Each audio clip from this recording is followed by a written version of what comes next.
I see? What? Why can't I see the live stream? What? Can't be right.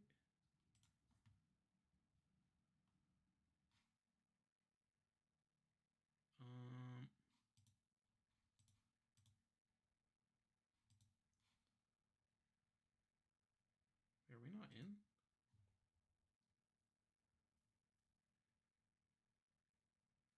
Okay.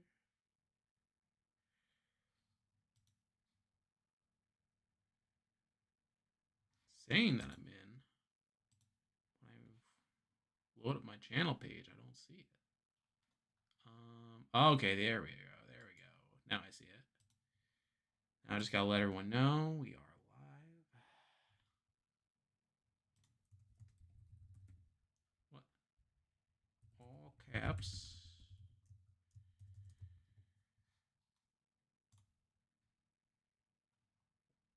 Okay, there's that.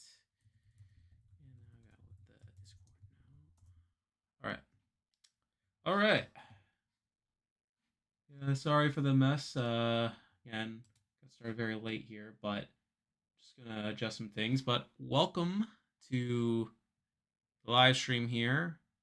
Can't believe we're finally here. It is finale night for Survivor. We got some peeps already here. Hey Soul, is that right? Hey Dave, would you consider Amazing Race Phil elimination ranking? You've asked me that before. Again, it just feels kind of arbitrary. Like, again, the more I think about it, it's like kind of arbitrary to like base an elimination around like, oh, the fact that they were so bad that Phil had to go out to the mat. Because like, I feel like sometimes it's like, I don't know. I guess you could say the same thing about like medevacs and stuff on Survivor and stuff, but I don't know. I feel like I get the sense that when it comes to like Phil like coming out to like eliminate people, like sometimes it's for scheduling reasons, sometimes it's for dramatic effect, but I'm not necessarily convinced that it's anything about like how someone runs like the race as a whole.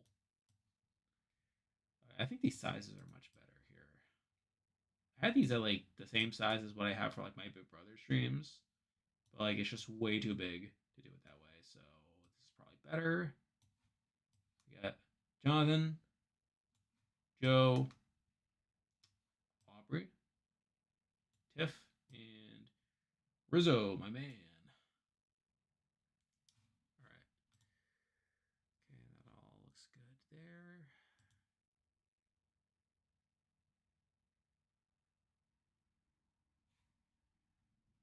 Don't be surprised when Tiff, Aubrey, and Joe final three. Again, like I still have my reservations with Tiffany making final three because it's like, again, like Tiffany can't really win based off her edit. I don't think, and I feel like she's the type with the content she has been getting. It makes me think that she would win if she were to get to the end, right? I mean, because like it'd just be weird if she got the final trial but then lost a jury vote, especially with her like winning challenges, with her coming off as her standard like jury threat, and also with the players in the game talking about her as a threat so openly. It'd just be weird if she like got to the end and got like a lost a jury vote with the ed that she's gotten. Especially when you have people like Joe and Jonathan, who I feel like are more set up for that type of thing.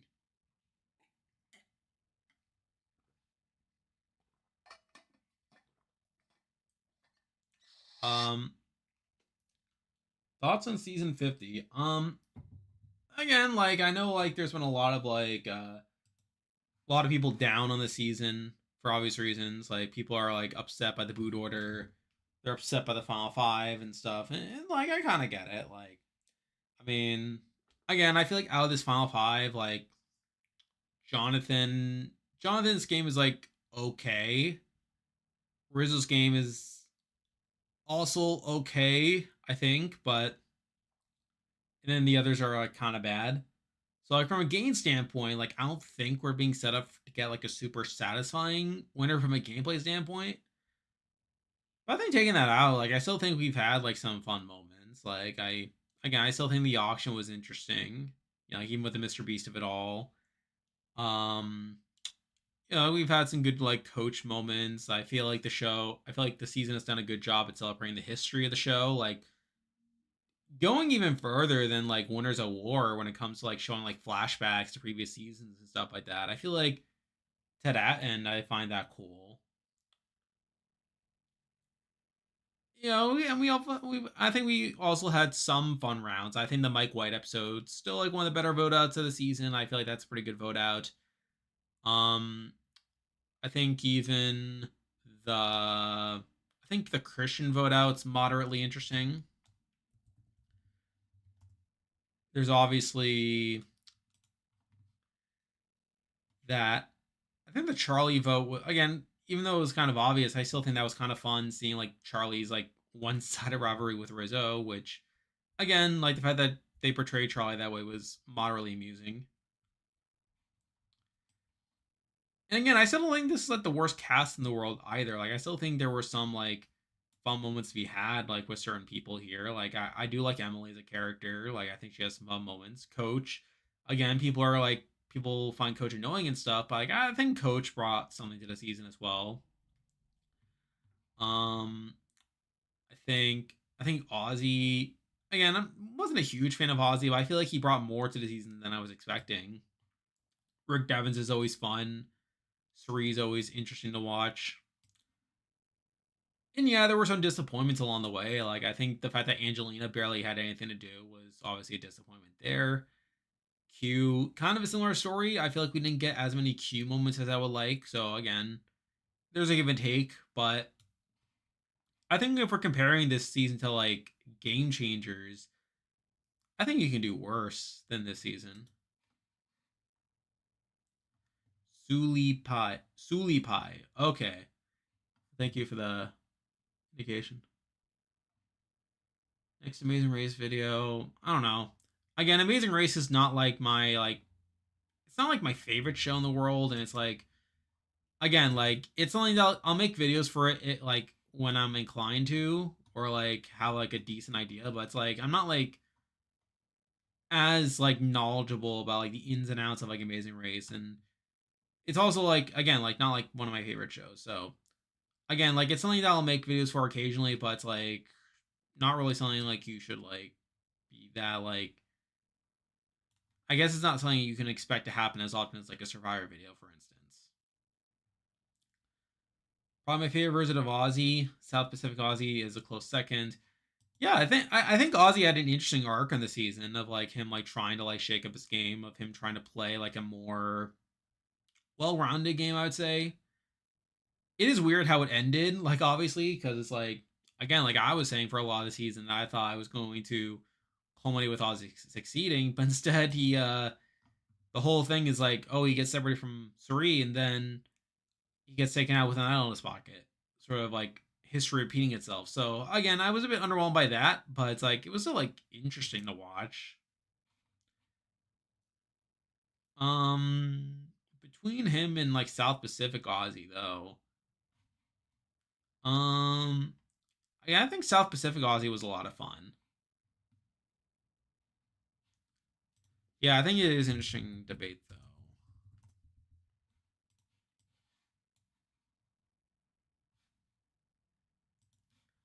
Saying I have poor connection.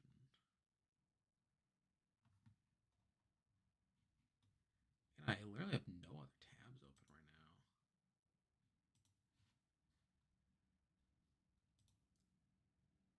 Yeah, we're fine there.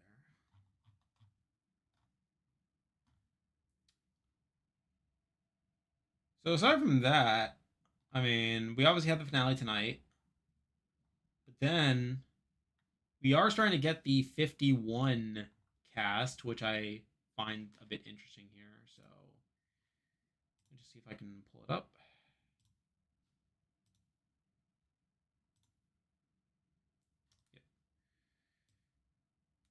Yeah, we are starting to get this 51 cast here. I think yeah, I should be able to see it. Haven't again. I try not to get too invested in this, but I thought it was interesting to just go through here. We have Ilea.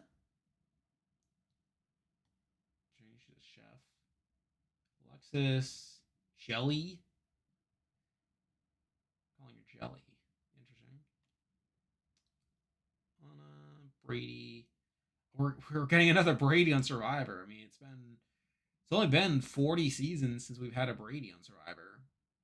And Carter again. It's been a while since we had a Carter. Is that Kristen? Christian? We had Daniel, Devin, Eric, Jenna, Kristen, Lewis. Lewis looks interesting. Like he kind of looks like Draco Malfoy in the reboot of Harry Potter. Like we've seen some cast pictures of like that. He kind of looks like that, which I find kind of funny. But so he's from Ireland, but he lives in Puerto Rico now, which is interesting. Linnea, not sure how to say that.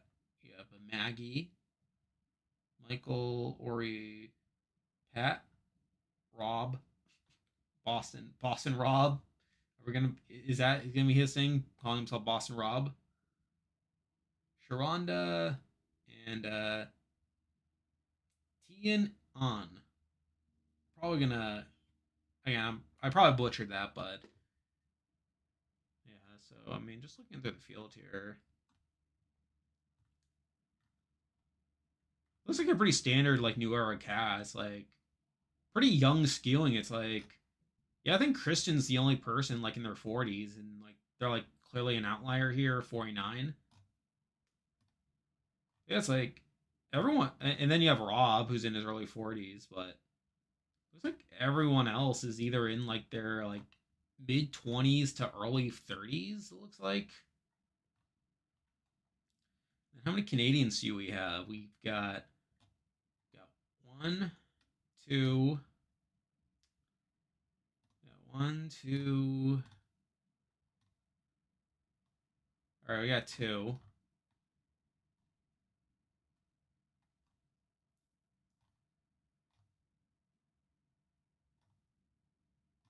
And then aside from that, again, seems like you're pretty standard like you are a cast here. Like, does this meet the diversity mandate? Well, one, two, three.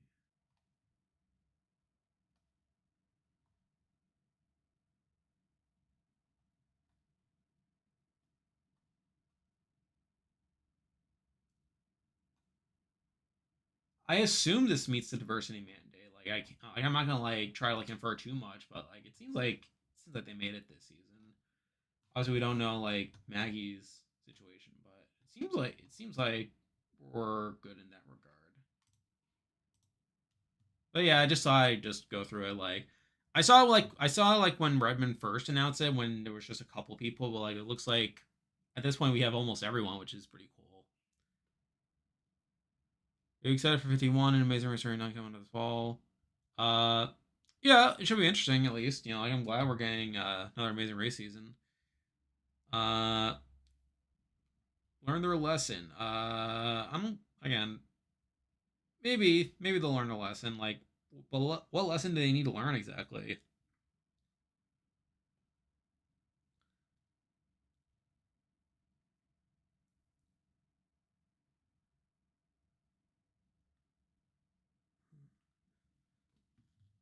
Yeah, I agree. So we are now about 5 minutes from the start of the show, so I should probably get my setup all ready to go. Just see the thing. I got a lovely little thing up here.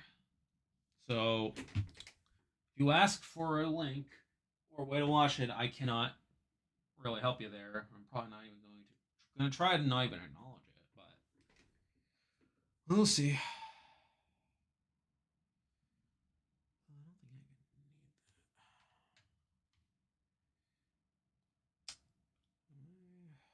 I'm watching this on the phone. There.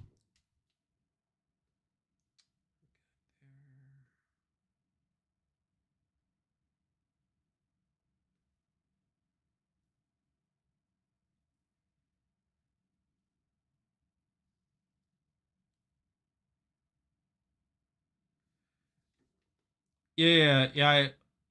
So the BB-27 thing, like that was like kind of out of my hands because I was on a family vacation when that happened, and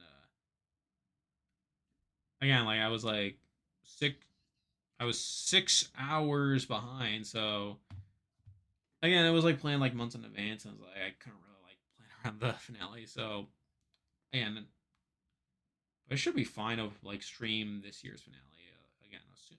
I am like I may be traveling beginning of September, like Labor Day weekend, but so unless the finale is like that week, then which I highly doubt, but it should be fine to stream this year's finale. Yeah, we should be good. We all know Aubrey's winning. I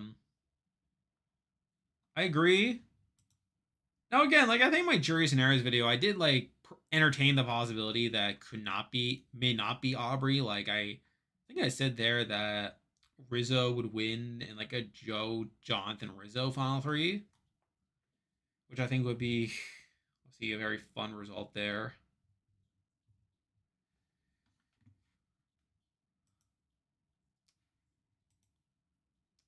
Anyway, we are Jeopardy just finished, so we're now on a commercial break here.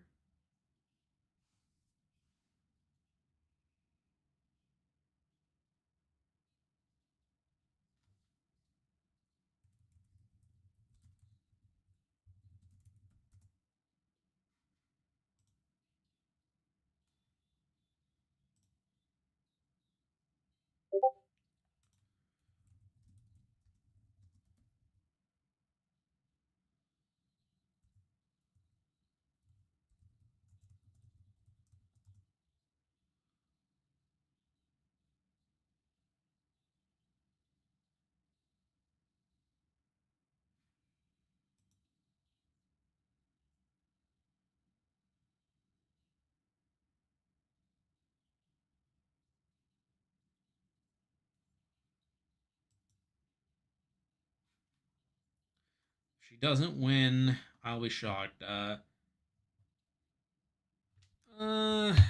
mean, again, like I think I would be surprised too, but it's like I don't know. It's like a lot of people are railing for Jonathan, but yet it's not his favorite. Really, I feel like like I don't think they like Jonathan that much. I think they just don't want Aubrey to win, which is my guess.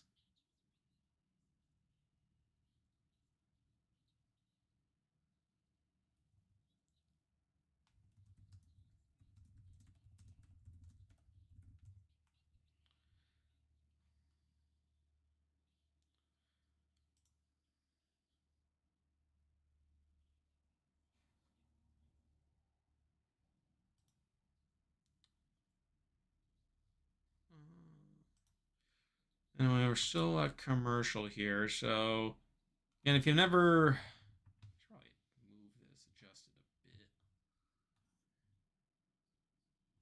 This will be fine.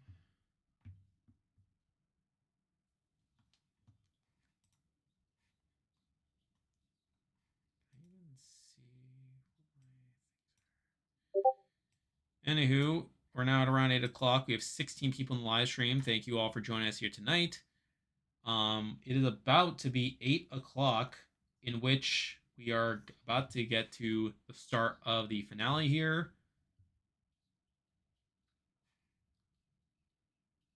I don't really care who wins anymore. Everyone else vested in it's gone. Yeah, I mean, I don't care that much about who actually wins. If I'm being honest, like, I guess Aubrey winning would be fine, just to like shut everyone up about like how she was robbed.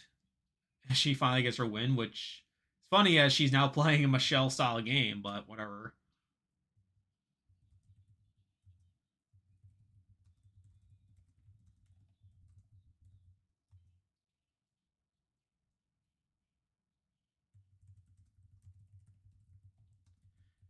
But we are now here.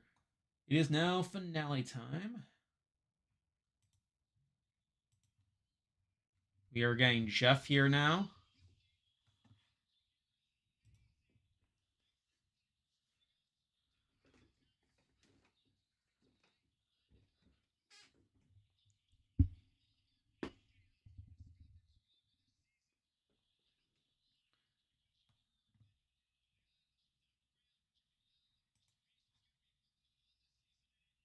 Yep, Jeff is talking about new fans that got into the show during the season.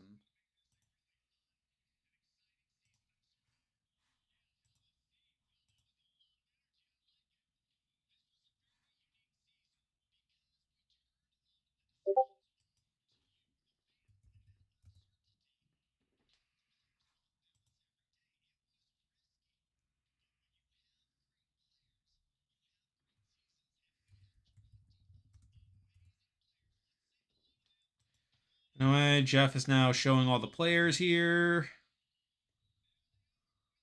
They're all coming out onto the stage. They got the jury and non-jury.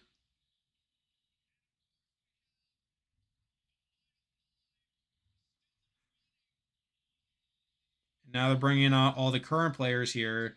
Tiffany's got a pretty nice outfit, if you ask me. Like, she's got her hair done and everything. And Joe's showing off all of his abs.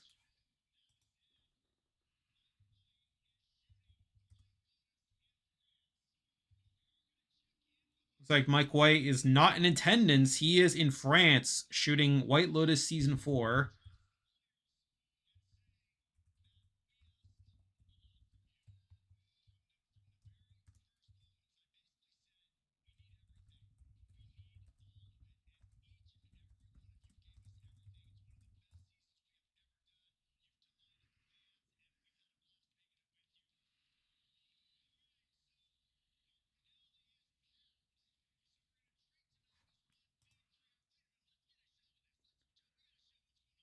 Anyway, we're now seeing the audience here.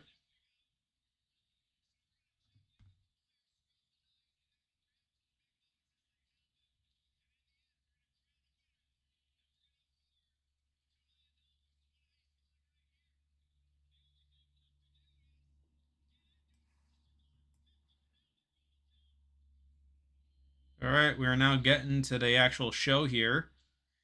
They're now doing anyway, they're now doing season recap, which we don't really need to focus much on here.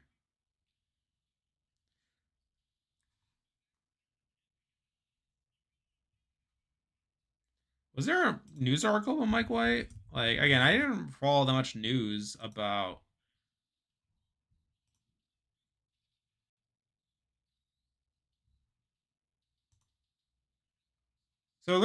So White Lotus literally just started production yesterday. It looks like. Just looking at it now.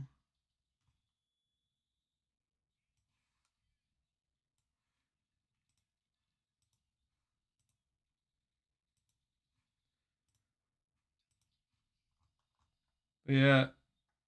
This article is from yesterday. They're now doing the recap from the latest episode. They're showing the challenge and everything. So they're setting it in France, which is interesting.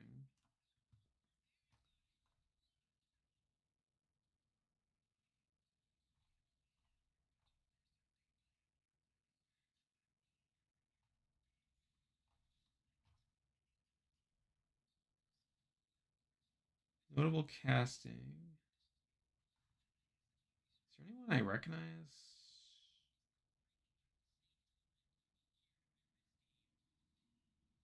Agent McCulka. Need to double check that. That sounds like a familiar name.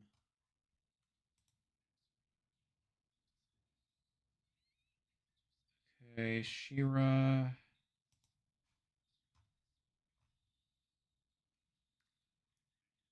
Yeah. They were on Steven Universe, and that's cool. They're gonna be on. They're gonna be on that. But anyway, no more time for that. We're actually now into the episode. They literally just cut away. And I'm at the camp here.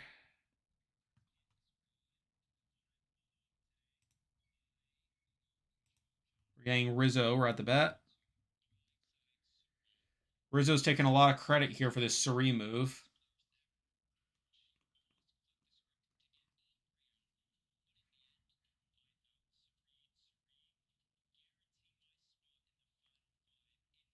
Yeah. The audio was kind of weird during the studio segment.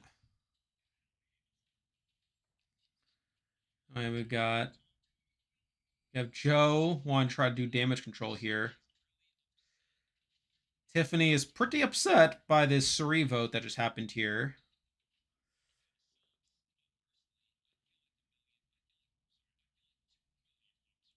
Yeah, so Rizzo, I feel like Rizzo had a pretty decent episode last week, and like it seems like they're trying to like continue that momentum. Though obviously, I'd said in the power ranking that I suspected this was because they want to set up Rizzo as a contender, as like a fake contender, someone who doesn't actually win. Anyway, we have Tiffany now getting into it with Aubrey. Yeah, Tiffany's pretty upset here, saying how she knows that it would have been her if she had not won the challenge. Now we have Tiffany confessional. Calls Aubrey a snake, which is interesting.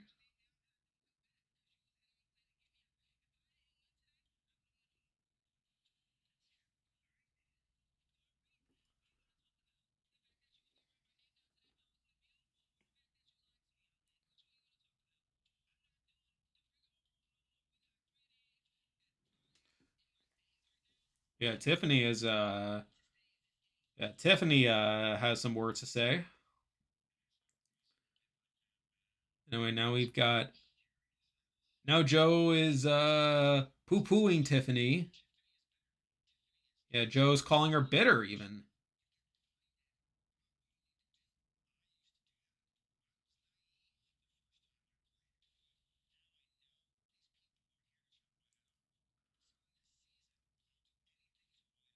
All right, they're giving Joe like a kind of a winnery confessional.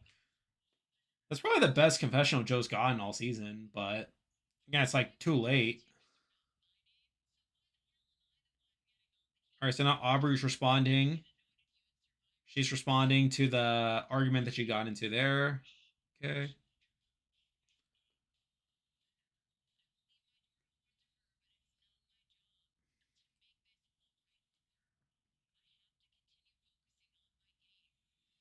All right, we're now onto the theme song. So Jonathan got nothing there, which is interesting. I think Jonathan's the only one with no confessionals in that scene.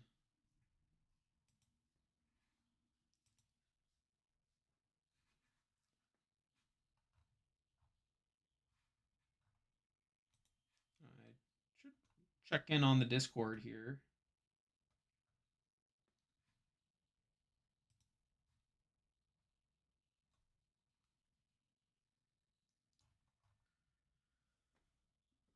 Anywho, if you're just joining us, we are underway with the Survivor 50 finale. We're currently on the theme song.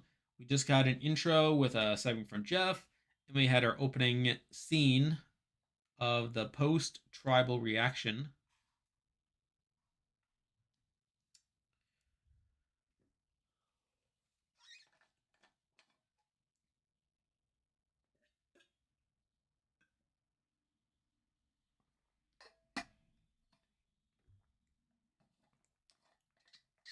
Anyway, theme song is done. We're now on to day 24. Aubrey could be like the Michelle and Christy Bennett. I've already made the comparison to Michelle. I feel like she's probably less dependent on twists than Michelle, but still, like, I think she got like some lucky circumstances along the way. I think the level of agency is like not there. We've got Aubrey and Jonathan now talking about fire.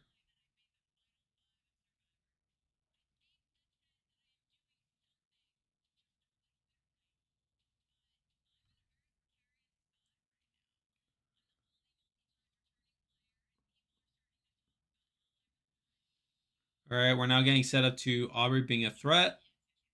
Aubrey saying she's the only pre-new era person, only multi-time player left on the board.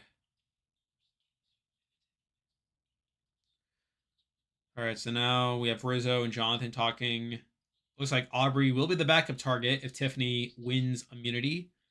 We have Jonathan clarifying his ideal final three is Rizzo and Joe. Says he would lose to Tiffany.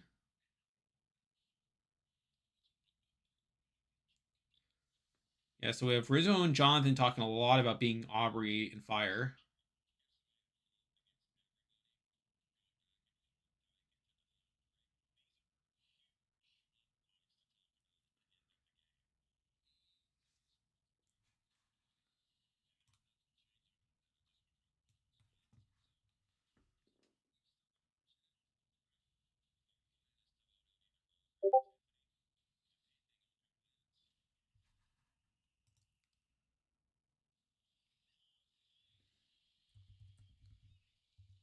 All right, we're now cutting back to the studio here.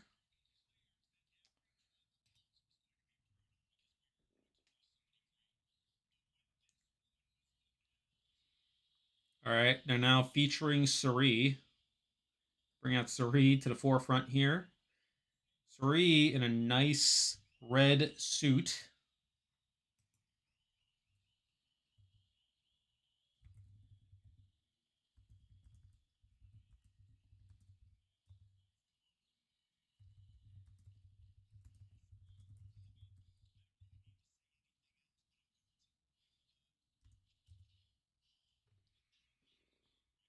Is this Game Changers again? They're just featuring Suri.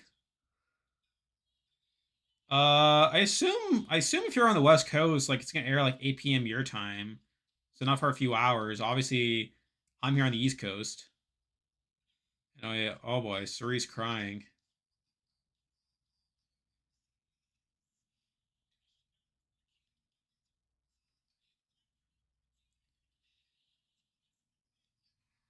Yeah, she's pretty emotional right now.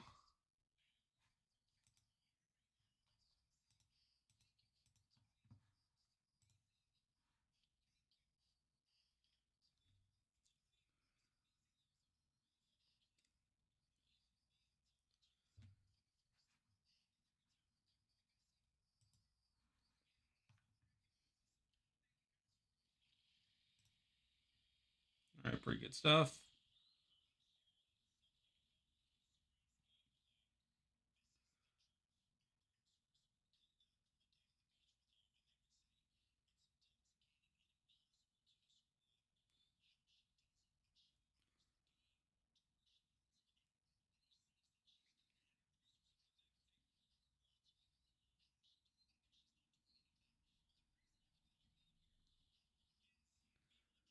Plans tonight. We'll miss the live. Hopefully, find out before I head out. Happy she came back one more time and upset about her not winning because of her traders. Yeah, again, I think the fact that she won traders is good. Definitely makes it somewhat worth it in my eyes. All right, oh boy. Jeff has something for Shuri.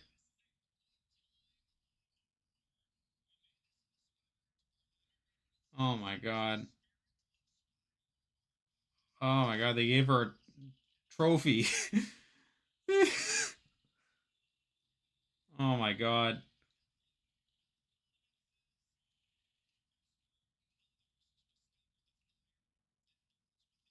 Oh my god. I don't know how I don't know how I would feel about that receiving an award like that. I don't know. It's kind of I don't know. Just feels like I'm not sure how Suri even feels about it, but yeah, it was a nice moment. But it's like, come on, you didn't have to give her a trophy at our commercial break now. All right. Oh my god, what is this commercial? Oh my god, what is exactly an award for losing? What is this commercial? They're doing it's like a face cream or something like that. Yeah, it's like they just got some actors to do the get a grip challenge. So that was so bizarre. That's where I was saying you should have won. I don't know. Again it comes off like a lifetime achievement award. I don't know. I found it kind of cheesy.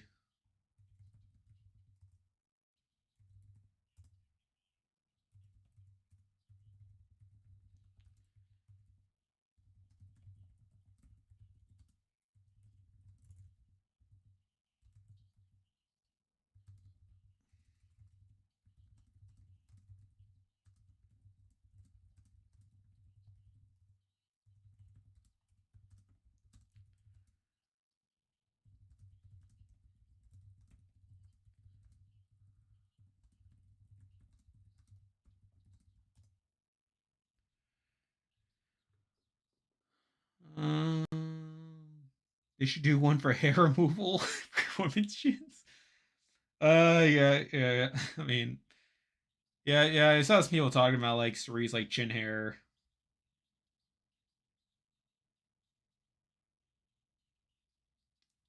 It's been 10 years ago for that kind of guy. Is it iconic?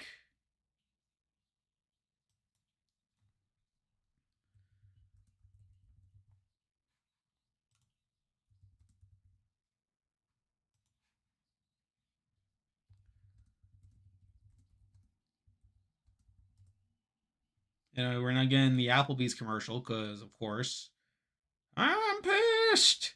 I see you eat every day.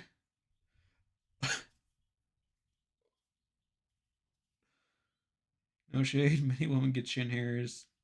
Low key hoping Jonathan wins. Eh.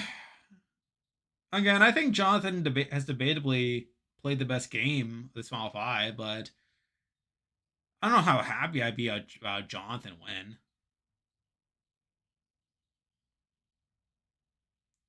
But yeah, that commercial though was kind of Joe. Hopefully, oh, you want Joe to win?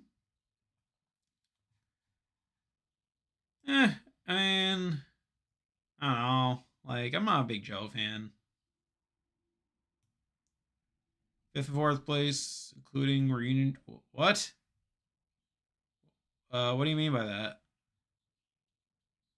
Goes like this for me.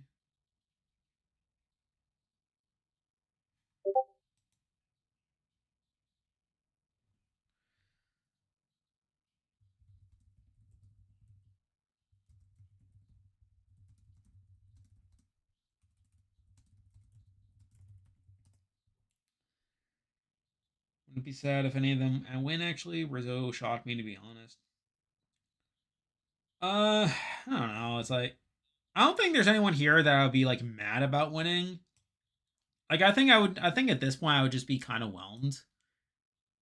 Like I don't think there's anyone like I'm like really like rooting for in this Final Five. Joe gets dunked on again. It's funny not hating him as a person though. Again, it's like Joe. I think again Joe seems like a perfectly fine person in real life. Like again, like he seems like an upstanding guy. But it's just like the way he plays Survivor is like makes him a bit of a lol cow. Anyway, we are now back from commercial and we are hopping straight into the challenge here. No advantage or anything. Whoa. Okay. So challenge time. All right. So we're getting straight into the challenge. No advantage hunt. Come on in.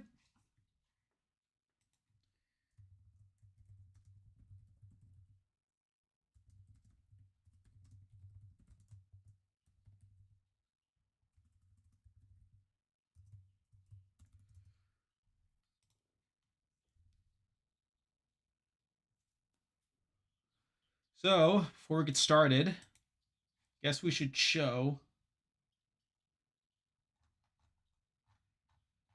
Guess we can get into the results here. So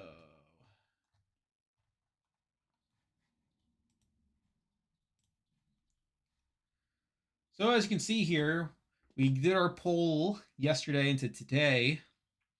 17 people voted. Jonathan is the favorite to win this challenge, getting 8 of the votes, 47%.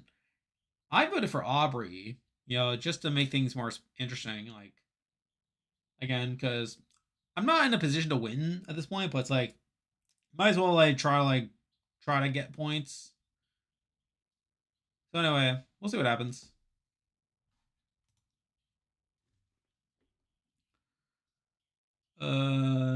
Jeff's gonna talk in fourth place. Elimination. Okay, that makes sense. Hope Devin wins. CM Money. Joe all the way. Let's see. Jonathan, Aubrey, Joe, Rizzo, Tiff. That's my order of how much I want them to win. I'm guessing you're not a big Tiffany fan, I guess. Jonathan, Aubrey, Joe, Rizzo. Oh, I just read that. Aubrey, Tiff, Jonathan, Joe, Rizzo. Anyway, we're getting to the challenge now, so I'm just going to minimize this so I can do some live reaction here.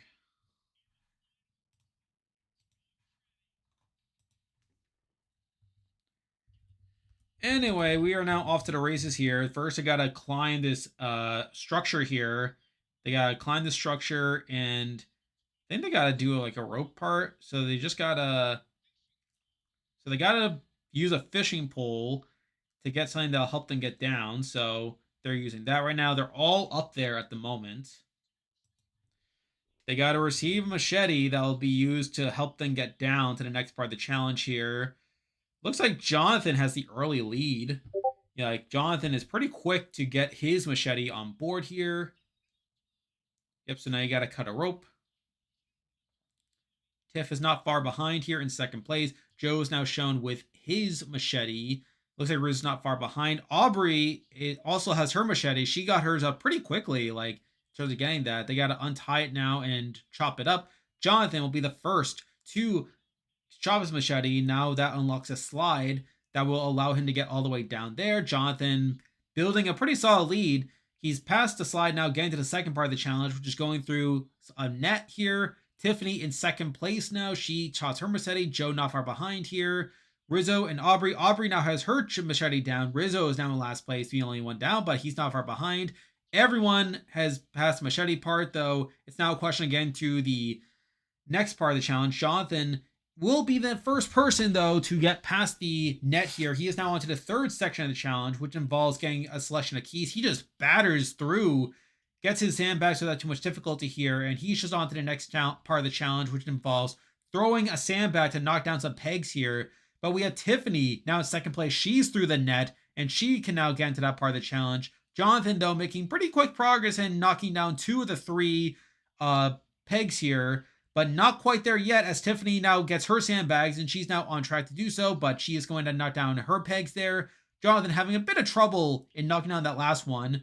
Joe is now past the net there. He gets his sandbags, and now we have Jonathan, who is now done with that. He threw us down his last peg there, and now it's Tiffany and Joe onto the peg section of the challenge, throwing sandbags there. Jonathan now using a key to unlock the next part of the challenge. We see Rizzo now emerging from the net there so that he can get to the sandbag portion of the challenge. Has no much difficulty in getting the sandbags there. We see Jonathan unlocking his keys and unlocking some ladder rungs that he'll be using to construct his ladder. That's the penultimate part of the challenge there. He is now working on constructing the ladder puzzle there, the only person there. He has a pretty sizable lead at the moment there, though obviously it will all come down to the challenge when all is said and done. We have Aubrey in last place, being the last person to get through the net here. She is now onto the sandbag portion of the challenge there, and is having a bit of trouble getting those sandbags. You really have to like ram into it and really shake it in order to get those sandbags down. She has had the most amount of difficulty in getting the sandbags. Everyone else is just ramming into it. But now we have Joe taking second place here, knocking out all 3 of his pegs here. We now have Tiffany, not far behind though. She, off screen, has knocked down all of the pegs there, and through that, she is now able to move on to the ladder rung section of the challenge. Joe, a bit further ahead.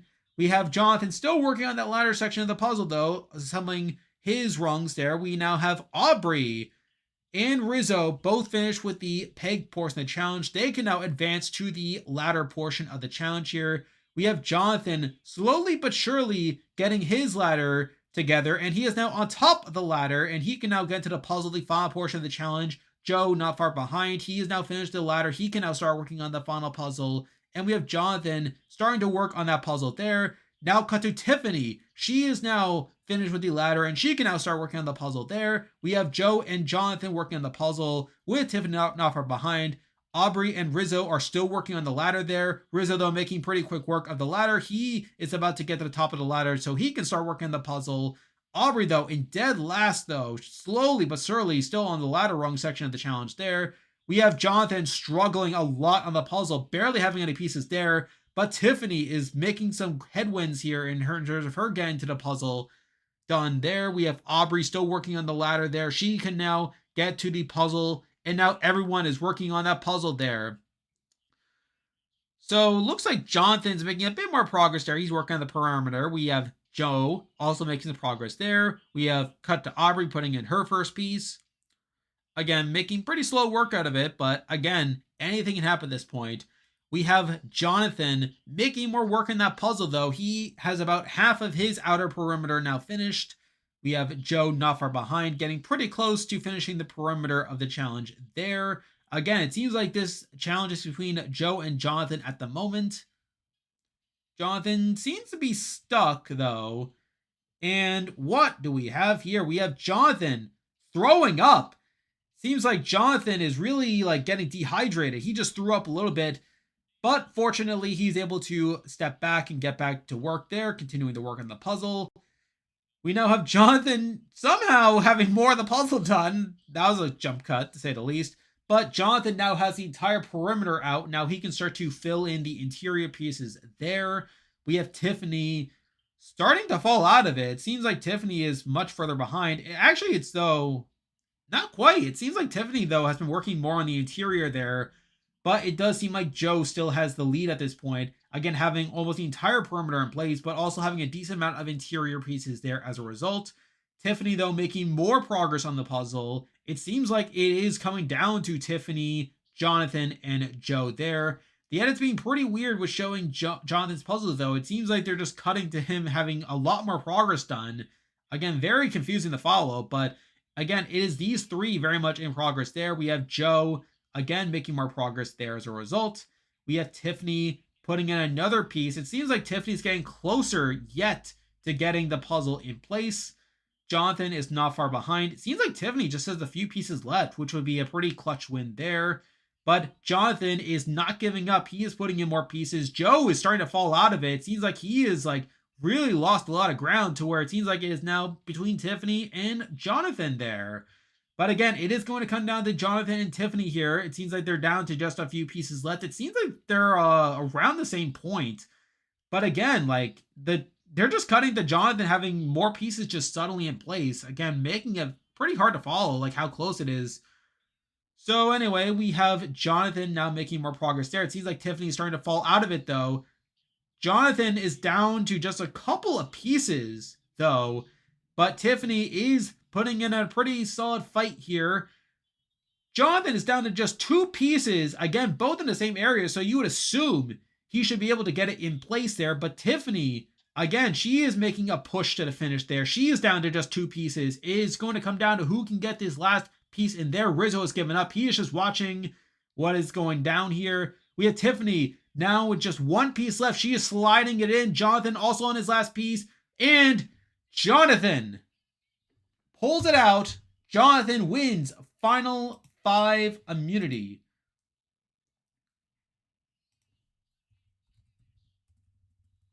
And Jonathan's now on the ground. Again, he was pretty dehydrated.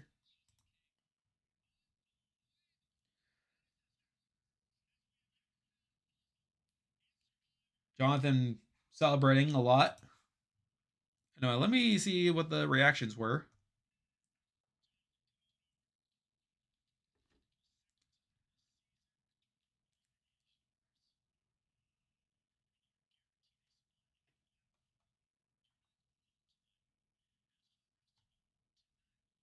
Nothing too crazy there.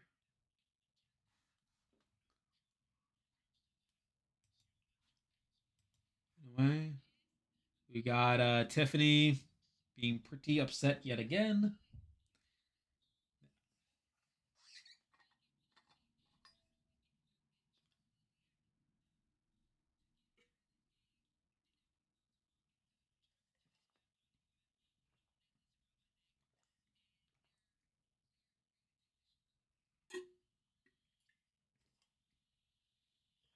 Anyway, cutting back now to the studio. We now have Christian and Rick Devens here in the audience for some reason. Devens dressed to the nines in a suit. Christian, though, I think he's wearing his preseason, like the same outfit he's wearing in his preseason photo. They're now focusing on the playing the fake idol.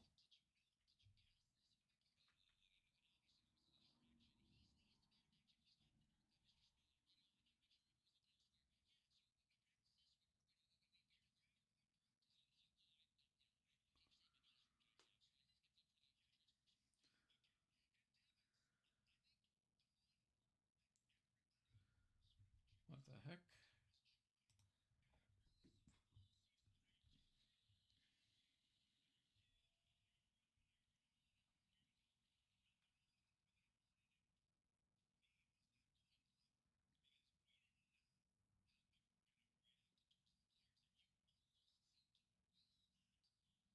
Now they're talking about the coin flip.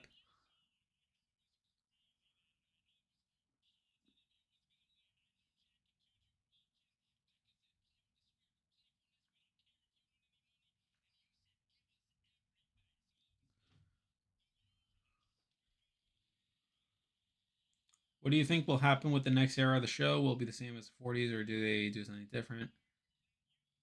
I feel like they're going to do something pretty similar.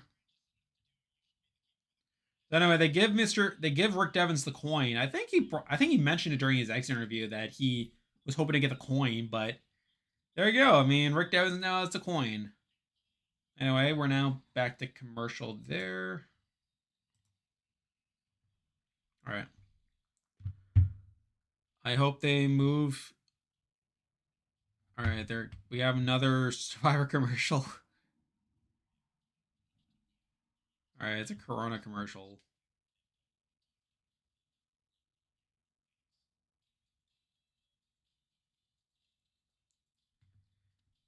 All right. So now we're a commercial right now. So I can't say I'm too shocked by that outcome. Like, I think, again, Tiffany losing this immunity challenge makes a ton of sense. Again, if she is going to be voted out. As for your Australian Outback, like, again, like, I never cared that much about where Survivor is filmed per se. Like, again, I guess the way I see it is like, again, like, I feel like in terms of like what I look for in a season, I feel like the location like doesn't matter that much. And I guess like if it is like I feel like it's not something I care that much about. Like I feel like it's like again, they have like a pretty good deal. Like they have like all the infrastructure there in Fiji, like and if it means that the show gets to run for longer, then it's like I'm perfectly fine with it being the same location. Like you also have less of an environmental disruption as well from having to like build a camp and stuff, having to like build like new stuff every season. Like you can carry stuff over from year to year. So it's like again, I think there are benefits to staying in the same location from a production standpoint. And I feel like the on-screen experience like isn't that much different in my opinion. Cause like, yeah, it's like, okay, like you go to like different locations, like you can like again maybe have like a few rewards and stuff like that are like based around like the culture like where you are, but it's like that's not what I watch Survivor for. It's like I don't really, I mean, it's like minor moments, but it's like those aren't the things that like make a season for me. So it's like I don't know, I could give or take with like the location thing. I think Tiffany goes. I would agree. I think Tiffany's pretty cooked here. Again, maybe they'll like show like her trying to fight the Pit Devon to Aubrey, but it's like, why would they do that?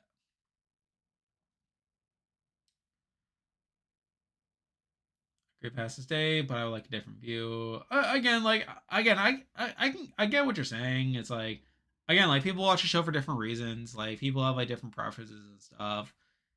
I guess like I'm just like for me at least, it's not something I put much stock into. It's like again, I'm not like against like them going to different locations, but it's like I think there are like trade offs to be had. Like, and I think like if we are to give up certain things, like I feel like there are bigger problems Survivor has, and like the fact that they've been in Fiji now for like 10 years. But anyway, are we back from commercial? My screen is black. Yep, we are back. Back at camp.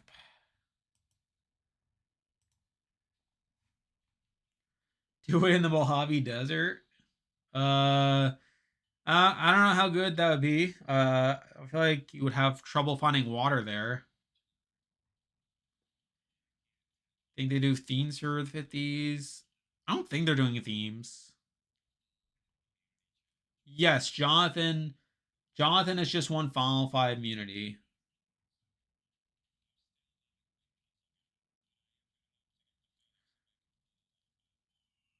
Oh yeah, Joe Jonathan, they have a chance to play a perfect game. Maybe.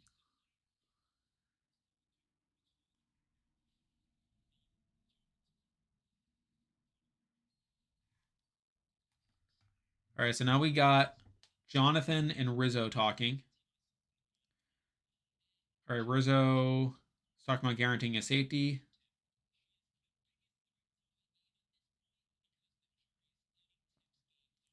All right, we have Rizzo one target Tiffany. Okay, so now he's doing the jury management thing.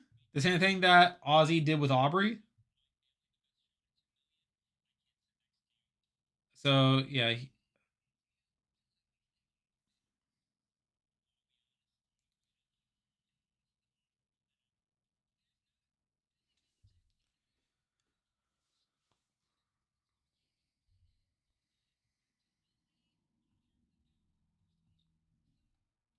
So yeah, they're showing Tiffany like campaigning. It's probably not gonna work though.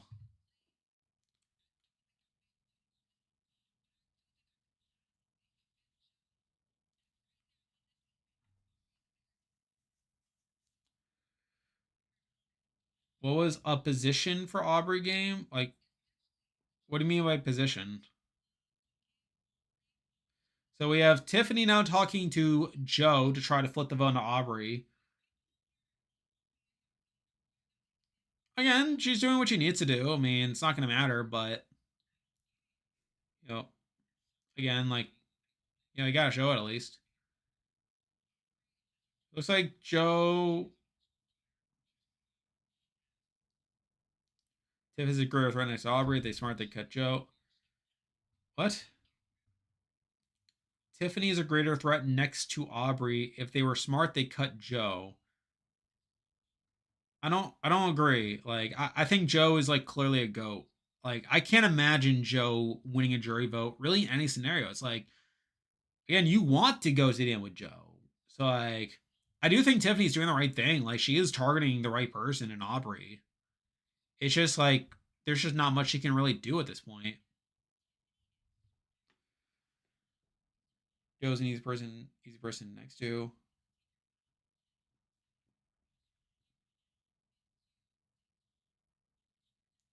All right, we have Aubrey now being like,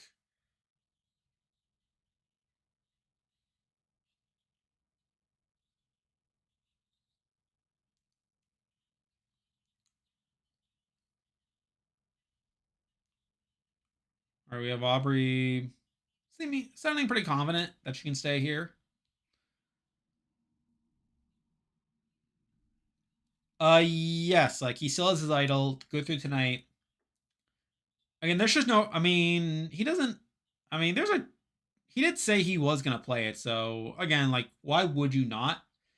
Aside from it being Rizzo and him like wanting to like brag about keeping the idol, but it's like there's just no reason to target Rizzo anyway, because it's like if you don't know if he's gonna play or not, then you might as well not vote for him in case he does.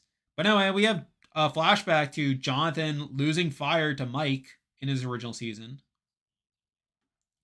We have Jonathan being worried about losing fire again. Doesn't want that to happen again.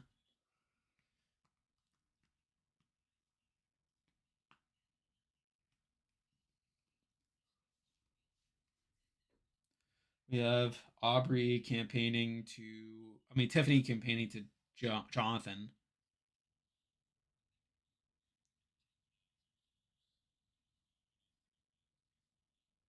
All right, we have Jonathan talking about like weighing the options, but again, they're showing suspense there. We have Joe and Jonathan talking. Who do I want to win?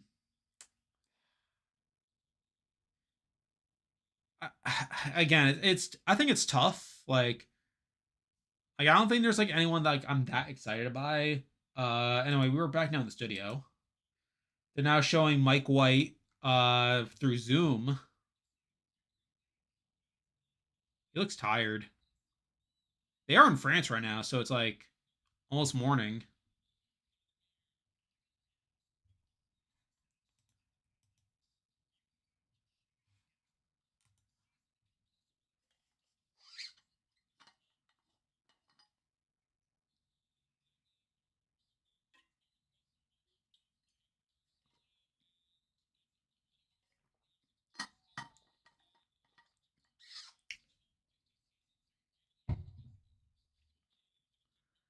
Yeah, it's like again, it's like I'm just kind of like so on like people winning. It's like not really rooting for anyone. I think Joe's probably the person I want to win the least. Again, I think beyond that, it's like Aubrey winning is like okay from a legacy perspective, not great from a gameplay standpoint. Jonathan would be okay from a Steam standpoint, but it's like I'm not a huge fan of Jonathan personally. It's like I don't know. Again, I'm just kind of indifferent to like the outcome at this point.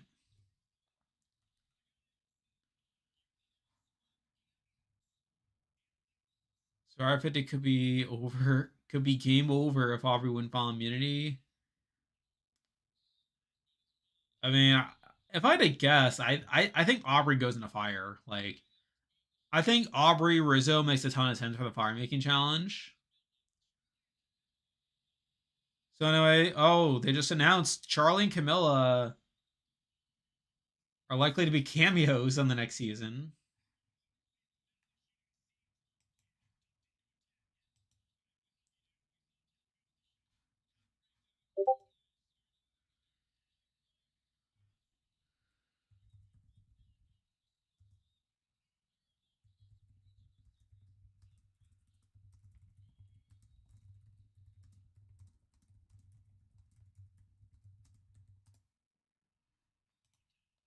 And we're now just getting like a promo for like a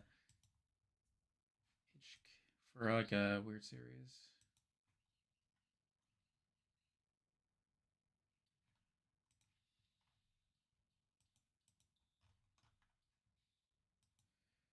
So it's currently 2:40 in the morning in France, which is very late.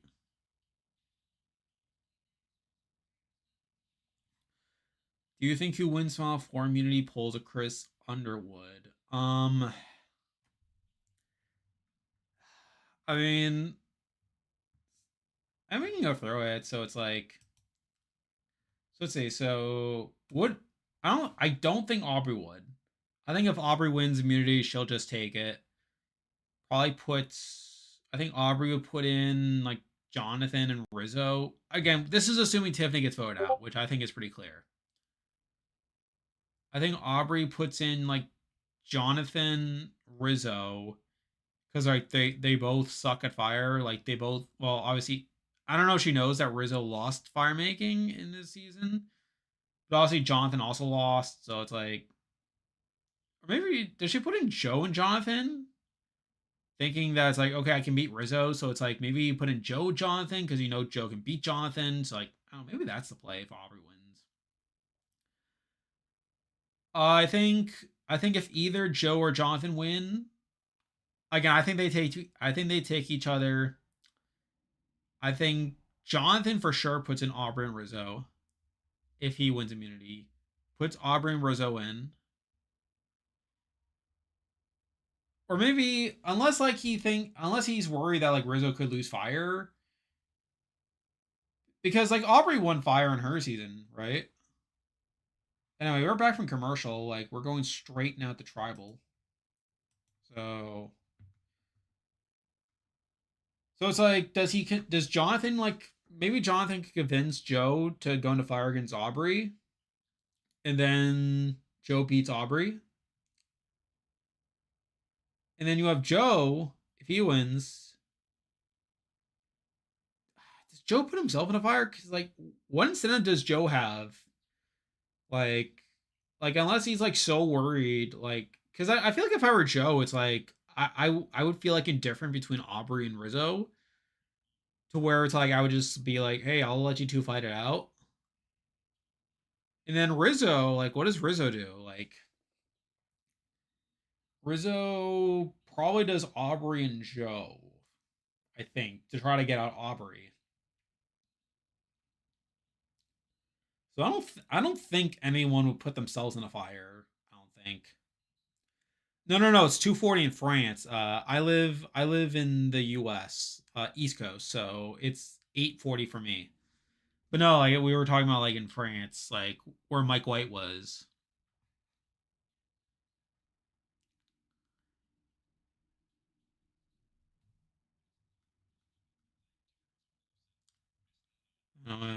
Rizzo could get cooked. Did Jonathan or Aubrey go to fire? I assume you mean against Rizzo. Um, Again, I think I think Jonathan's probably a better fire maker than Rizzo because like yeah, Jonathan lost fire, but it's like he lost to Mike, who's a literal firefighter. So it's like so again, like I think in a vacuum though, I think Jonathan's probably better than Rizzo at fire.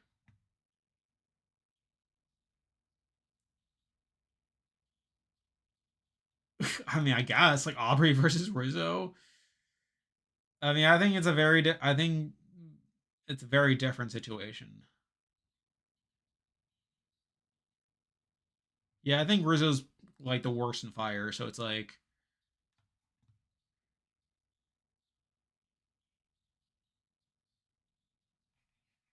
anyway, we're currently at tribal. Nothing too crazy is happening right now.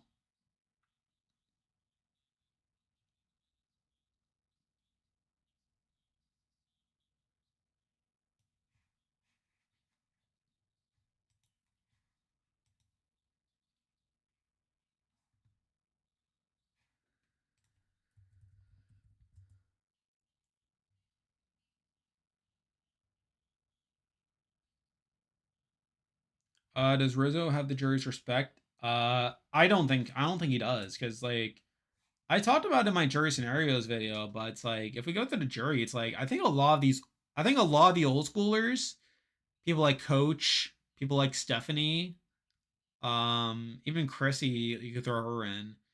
I think a lot of them like see Rizzo as like someone that doesn't work hard around camp. That because that was a thing that came up quite a bit in exit interviews. Like people like were like annoyed at Rizzo for not working around camp, and well, you also have like Ozzy who feels like Rizzo like doesn't like appreciate like the survival aspect of the game. That I feel like there's a disconnect there. Like I think Rizzo really struggles with respect with like a lot of like the older school players. So I think that's a problem. I think his biggest supporters are like D. Like D likes him. I think Christian has some respect for him. Like, so it's not like he has like no respect, but I think there's gonna be like a lot of opposition to Rizzo in most scenarios, especially ones that involve Aubrey in it. So I think that's an issue for Rizzo there. But now's not the time for that. We are about to get to the vote here, and let's just briefly look at the polls. So nope, that's not what I was looking at. So we had two questions here. We have Rizzo playing his idol. Almost everyone voted yes on this, which again, you would think he would, but it is Rizzo, so you never know. And plus, I think he knows that he's not even in danger for this tribal, so like maybe he'll try to like hold on to that record. And then you have the vote count. Again, almost everyone voted for a unanimous vote, which I think makes a ton of sense there. But that's the poll results, and we are now done with the voting. Jeff is now collecting the urn, to which he is going to end up reading the votes here. But first, we need to find out if Rizzo does, in fact, play his idol at long last.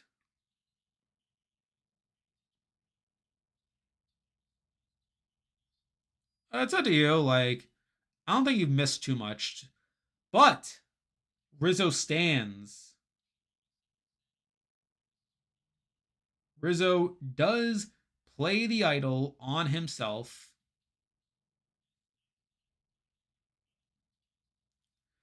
It'd be so funny if he didn't play and got voted out. Yeah, I mean, it would be pretty funny. But that is not the case. Rizzo, after almost two full seasons, finally plays an idol. First vote for Aubrey. Tiffany, one vote Aubrey, one vote Tiffany. Tiffany, two votes Tiffany. One more should do it. The music, I think, is setting it up here. And yep, it's done. Tiffany has just voted out unanimously. She's the penultimate juror of the season. I'm gonna see if I can. Can I manipulate the color on this? In the past, I deleted it, but no scale.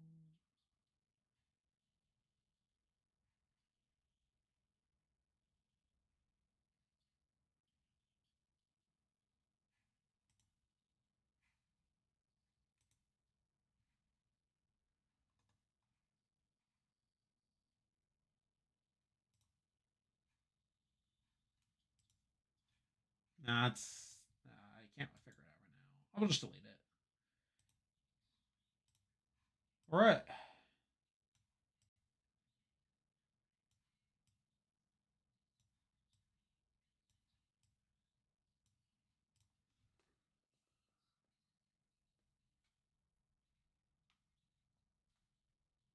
Debatably. All right, if you're just joining us, we are actually getting back to the studio now. All right, Tiffany is now coming up on stage. Jeff is going to interview her pretty briefly.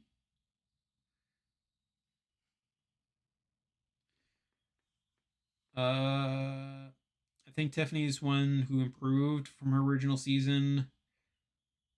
And I feel like my view of her is like the same. I feel like my view of her is like kind of the same. Like, I think her game on the season is like, I feel like she was like kind of an underdog for a lot of the season, but I think the season just like solidified that she's like a consistent player. Like, but I do think she like struggles with threat management. So, Tiffany played a good game. Debatable. Again, I do think I think we are going. So I am recording the player ranking right now. I started recording the player ranking, and it's like I haven't gotten to Tiffany yet, but it's like again going through her game, it's like she was in a good spot in her original tribe. I'll give her that. Like she was in the majority there. After the swap, she never goes to tribal after the swap, but again, she was not in a great spot there, where it seems like her and like Aubrey were like kind of like in a weird spot. Obviously, that's not great. And then we get to the merge, where it's like she's obviously like a secondary target there. During the D round, again, like loses her allies. Now, yeah, she does get unlucky by the losing Camilla there from the Blood Moon, but she does also lose D right to the merge. Again, was the backup target there. And again, like after the merge, it's like she's just kind of there for a lot of it. It's like yeah, like she votes out Christian, she votes out like Stephanie, but it's like she's not really driving the action for a lot of these votes. She's not really in an alliance. She's just kind of floating through the game. Uh, and it's like up until the final six, like she is voting correctly. I'll give her that. But it's like again, like, but again, it's like I don't know. I think her game is like pretty underwhelming. It's like she had like almost no agency the entire game. But again, like she does get the final five. Again, that's something. I think on a player ranking, it does show that she's at least able to make two deep runs on a season. I'll give her that. I don't know. I think her playing a good game is debatable. Wish she wasn't unedited. I like her. Yeah, I do like Tiffany. It's just, yeah, it's like she just kind of got the short end of the stick when it came to like how she was edited on the season. Clear now, Aubrey will win. Do you think it wasn't clear before this? Like, who do you think disappointed the most on this season? Um, Probably Charlie. I think Charlie's the one I'm probably the most disappointed by. Yeah, I think that's probably the answer.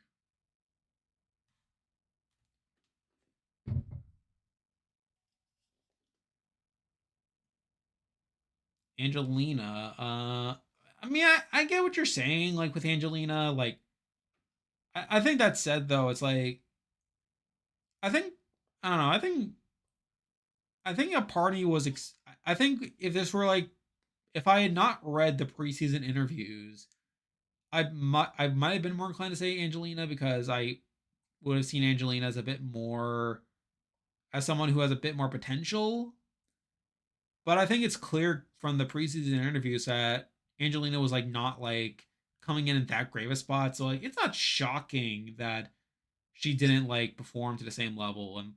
And plus as well, like her game even on her original season was not the greatest in the world either. She obviously like kind of goes off the rails after the merge and like gets barely scraping by there for certain rounds.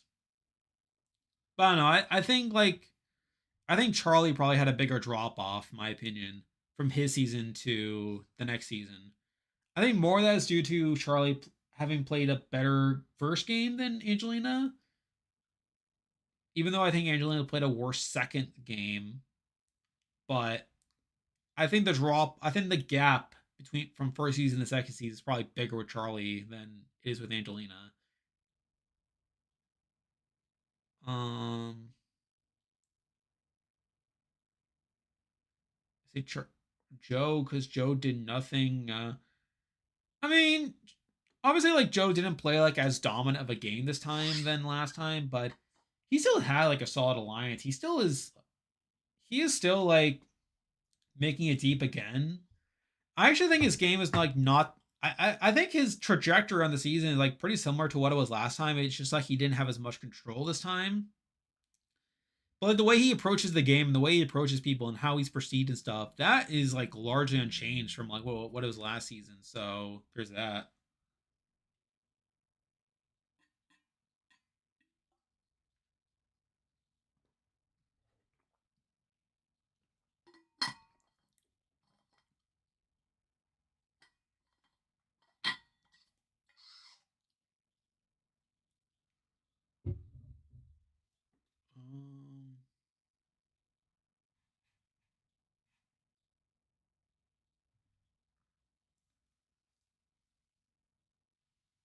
Um, anyway, what do we have here? Anyway, we are back now from commercial. I need to scan. I need to stay on top of these like logos and stuff.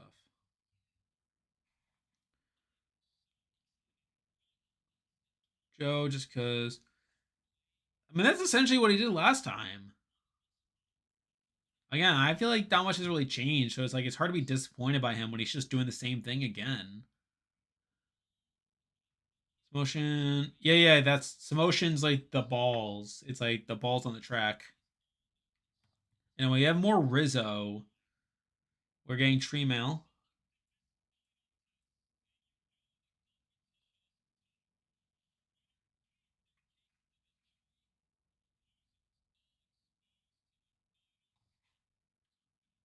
Really like Tim and 48 though, because if I printed as number one.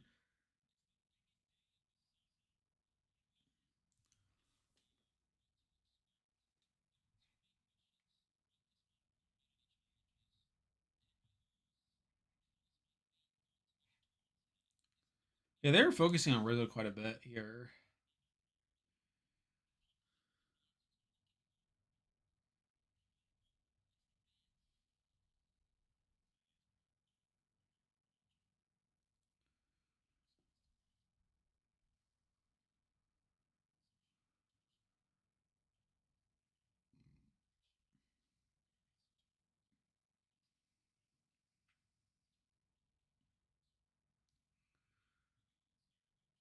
All right, we have Joe and Jonathan. They're like, we can't let Aubrey win. Can't let Aubrey win.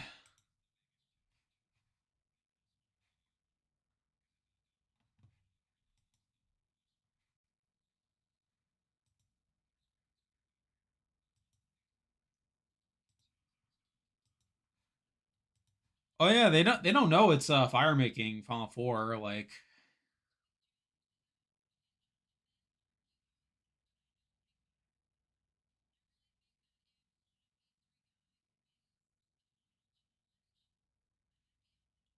maybe.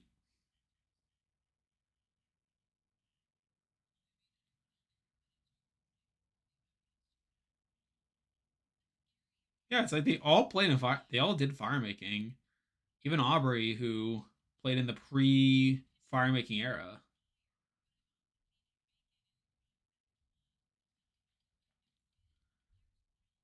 What do I mean by? What do you mean because of the edit? I mean, okay, Aubrey is saying I've only won one challenge. Maybe. Anyway, we are now getting into said challenge here. Yep, and sure enough, it is Samotion. Come on in. So again, like, again, can't really talk too much about it like now for the sake of time, but it's like, again, I do try to base a lot of my predictions and stuff around like what happens in the edit, because I feel like like the way they portray things, like I think it's pretty apparent. Like I think they try to like frame things in a way that like makes sense from a storytelling standpoint. Again, like I talk about it more like in my actual videos and like when I do like my power rankings and stuff, but anyway, we are getting into this challenge now.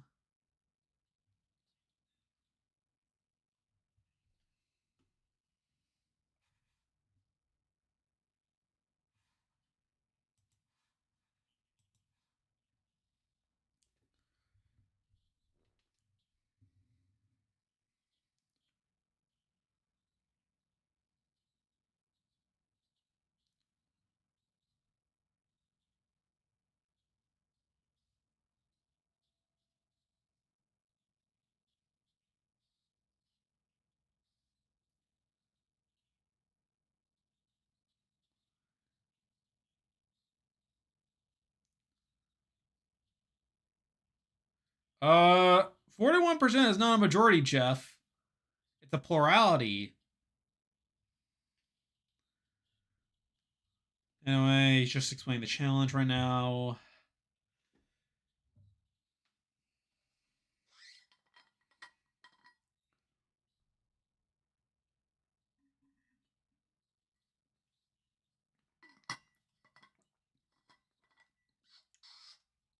So it's Joe and Jonathan. They played in this challenge, right? Because Aubrey didn't. She didn't play in the challenge because she didn't she didn't play in it because Final Four go wrong. It was the Michelle's Tower challenge, and Rizzo didn't do it. I think he did like I already forget what the Final Four challenge was in.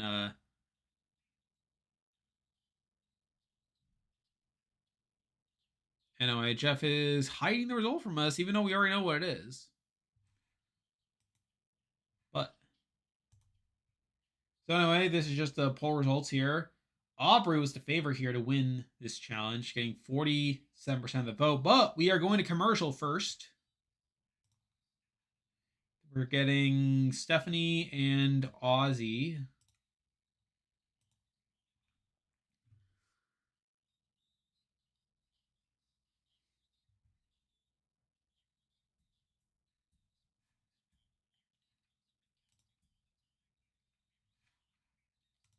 Debatable.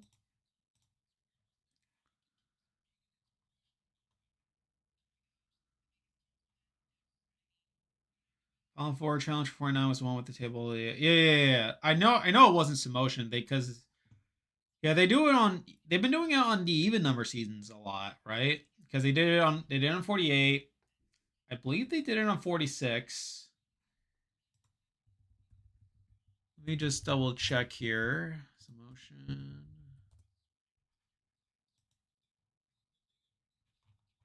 Yeah, because in the modern era, like it's been like okay, they did it in 48. I know they did not do it in 46. They did it in 44, 42. There's a war, obviously. Yeah, and then it was kind of they did. They're coming. They did 2 seasons in a row. Are they counting the reward challenge, Ghost Island? I think they are. Yeah, it was a reward challenge. It was the one where it's like it was like a team challenge where like it was like big balls. I think that's what the wiki is like referring to there.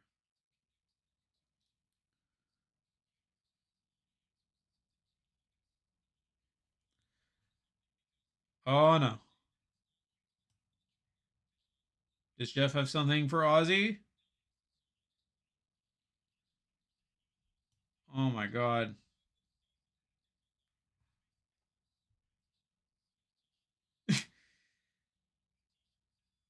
Okay, so it gets a t-shirt.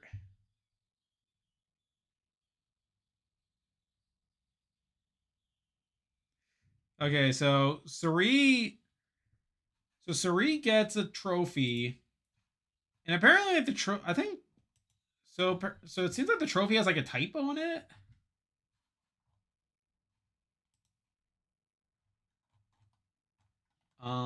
Where is it? Yeah. So let me pull up the trophy again. Yeah. So is that so for inspiring others to discover the fire that burns with again? That's a really weird A. Like again, like it kind of looks like an O. Fire thought. So Suri gets a trophy. Ozzy gets like a T-shirt.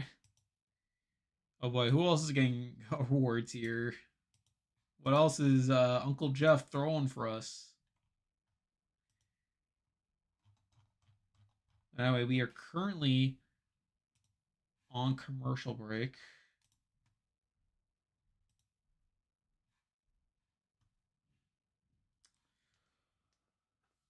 Ugh.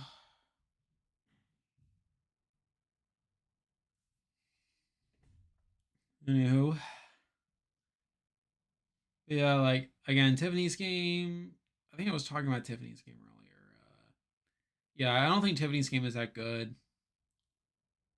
I think Aubrey's game is also kind of bad. I did talk about that in my fire making or what other one. Well, we know it's a fire making challenge, right? I mean, like, cause we know we know what all the survey results were. We know it's a fire making challenge, so it's not really worth like asking. I don't think. I think if it were a vote, obviously it depends on what happens, but it does seem like Aubrey's like the clear target here. So I would assume. I assume if Aubrey doesn't win immunity and it were a vote, then Aubrey should vote out 3-1. If Aubrey wins, then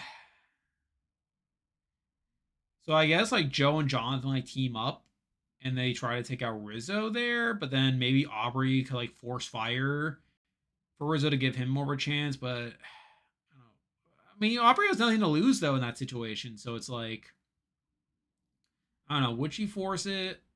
Because like if she gets to the, I think Aubrey may just vote out Rizzo at that point. Like because it's like maybe she gives Rizzo a chance, like for jury management's sake, but again, like I think I would assume if Rizzo goes into fire, even if it's a tie, then he loses. So cool if they did a vote instead of fire making for a twist for 50.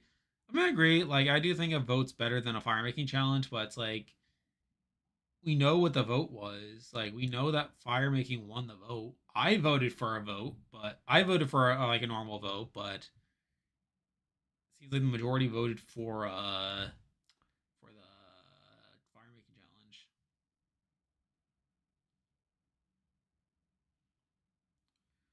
Anyway, we're still a commercial. I think we may be getting back from commercial real fast here, and sure we are. Break challenge.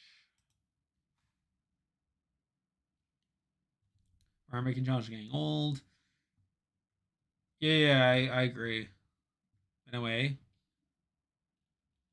challenge is started. They are now dropping their first ball into place here. Again, this should be a pretty straightforward start here, unless someone really bungles it.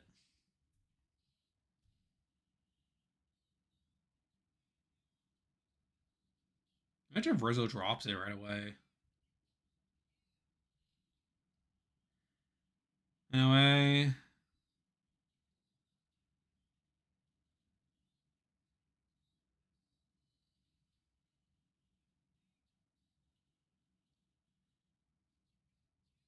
anyway. So far, so good. We are now about to add a second ball into the mix here. Everyone gets their second ball into place.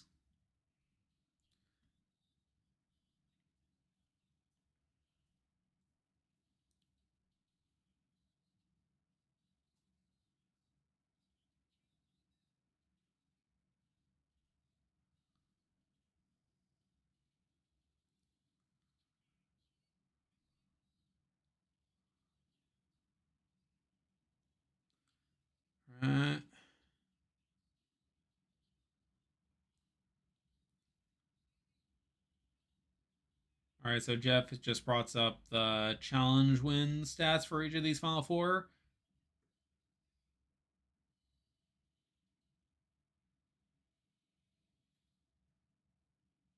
Uh-oh. Rizzo needs to hurry. I think Rizzo was just like, he was a bit slow to get the ball in after catching it. Anyway, we are now adding ball number 3 into the mix here. Why do I have the feeling Rizzo's going to drop?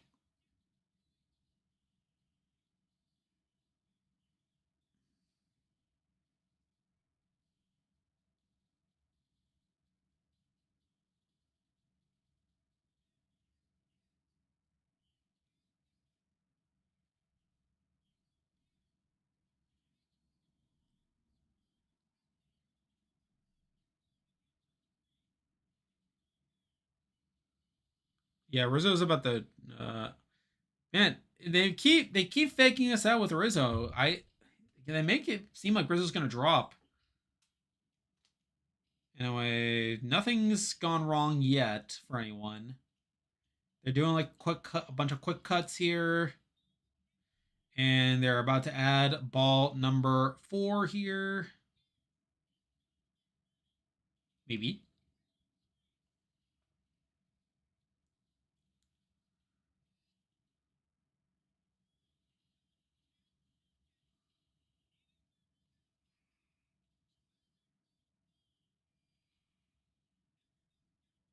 All right, everyone just added a 4th ball here. So far, everyone is still in.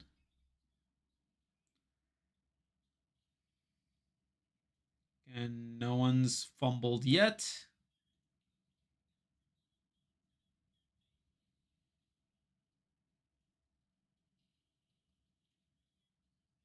Jonathan's holding on there. Uh-oh, Joe is confused. Someone's about to drop, probably. And Jonathan drops.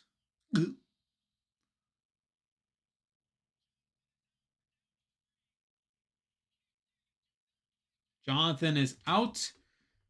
And we are down to 3. Aubrey, Joe, Rizzo. And Rizzo drops. It is now Aubrey versus Joe.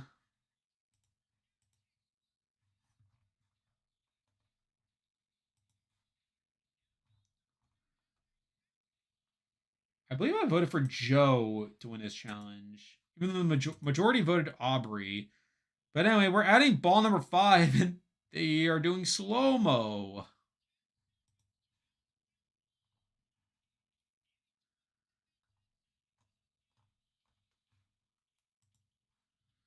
Anyway, yep, 5 balls in place. They do have a 6 ball in case it has to come to that, but it is now very frantic here.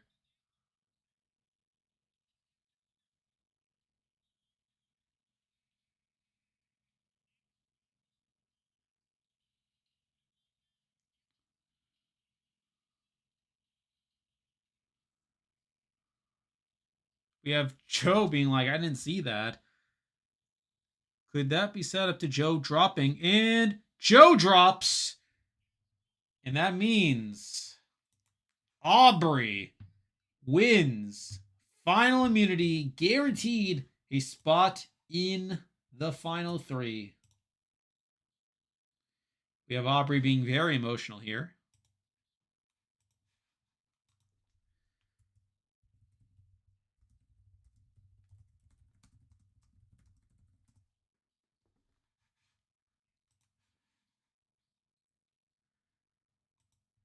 All right.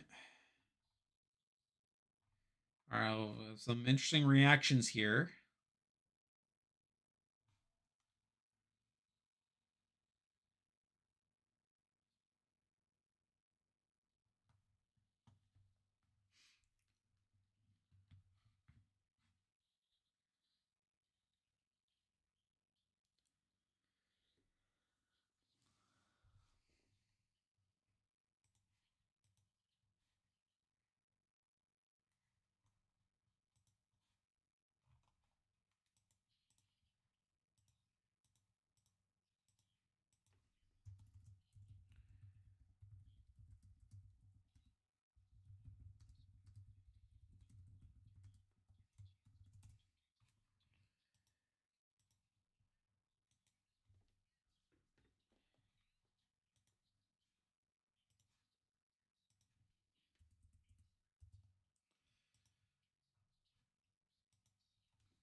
Right, Jeff is announcing the decision here.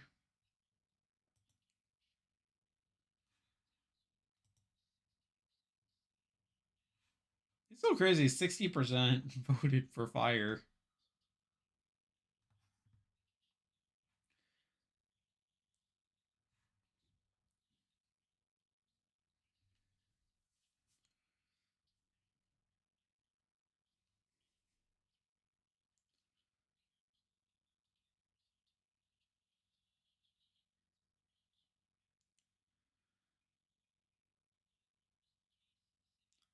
Now we cut to Rizzo.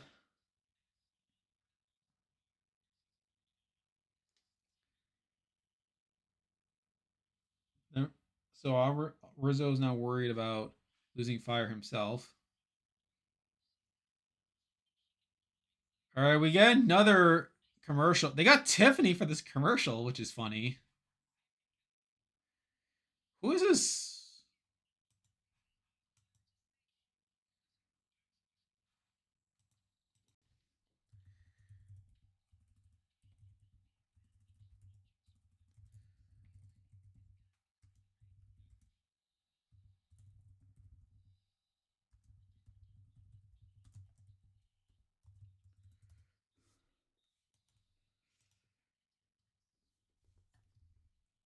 Yeah, so we just had another commercial from that face cream thing, but yeah, they got Tiff to do it, which is fun, kind of funny.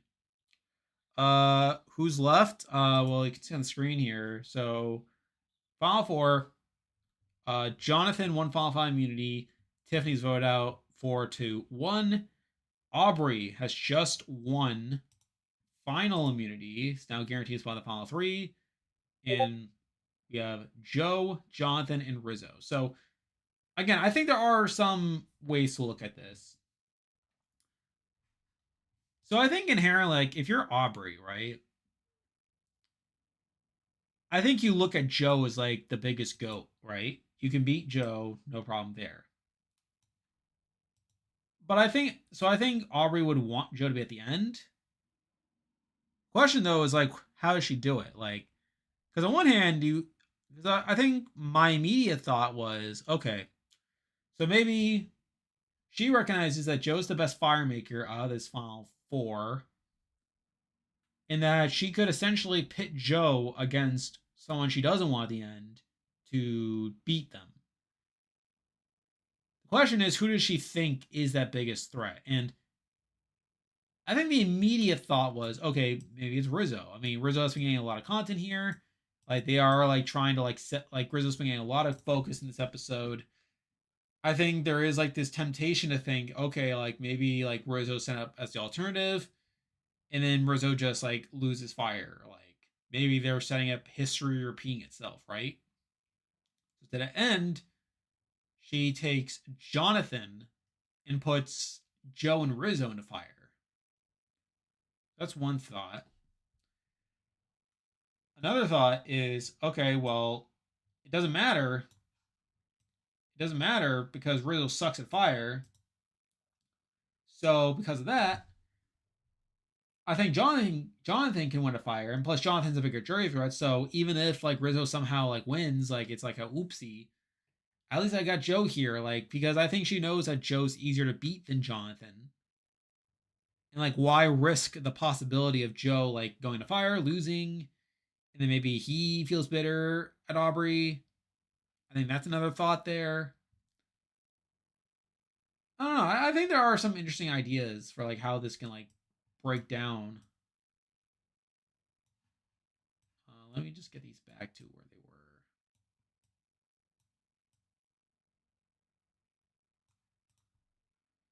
I don't know. I think she definitely has a few options here for how you can like approach this. Well, let me just. Sorry, this is just distracting me.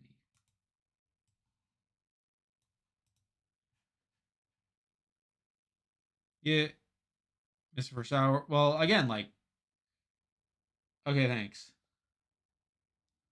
Will Rizzo be the first ever person to become a two-time final juror if he loses in fire? I forgot where he plays. he would be a two-time final juror. That would be the first time that's happened in Survivor. Obviously, it's happened in Big Brother with Janelle being a two-time final juror, but yeah. So is there any? So I know like my number one scenario was Aubrey, Joe, Jonathan. I still think that's the most likely scenario. I still think she looks at Joe as like the person she would prefer to take. It's just a question of like, okay, can I like rely on Joe to like beat someone in fire? But anyway, we are back now for commercial. Going back now to camp.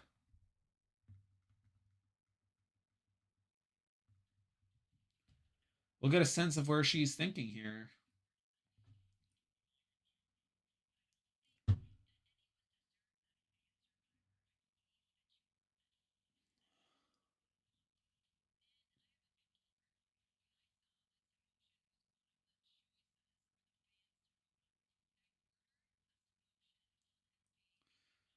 Whoa.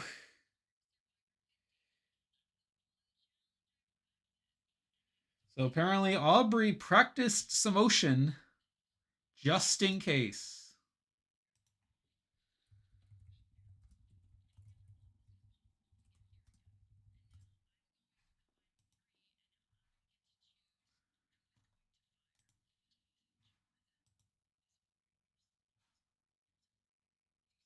So we have Aubrey asking if Jonathan or Rizzo is more dangerous.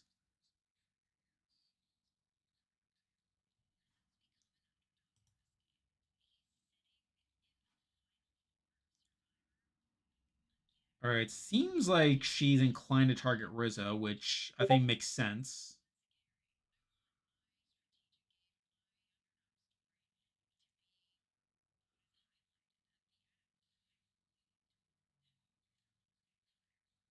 Okay, makes sense. So she wants to target Rizzo.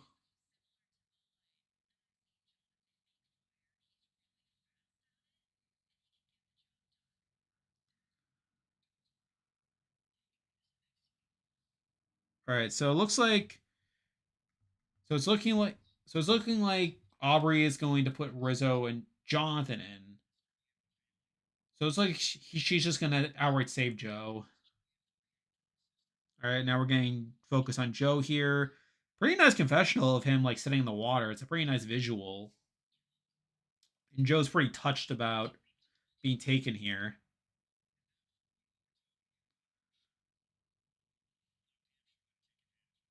Maybe. Yeah, this is not great. I mean, again, like I do wish there was like more intrigue here. All right, and now she's just telling them that it is Jonathan and Rizzo. So I guess we can just move Joe over here now. I mean, they're not even hiding it.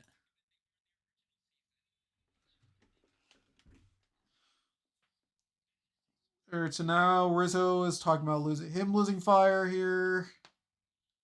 Get the flashback, just Mother Savannah.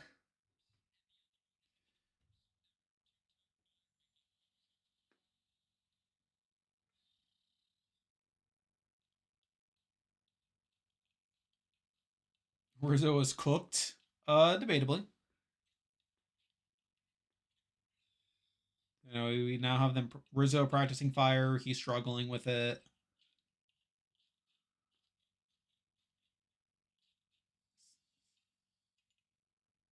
Get some ASMR.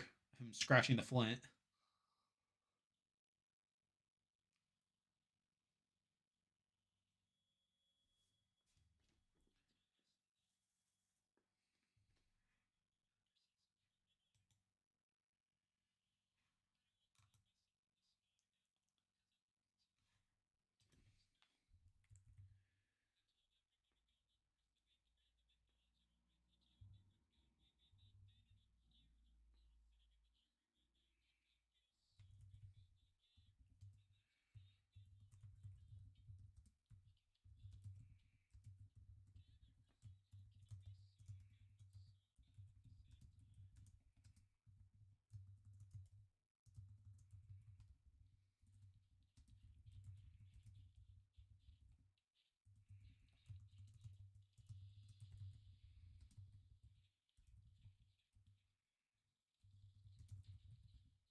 Sorry about that.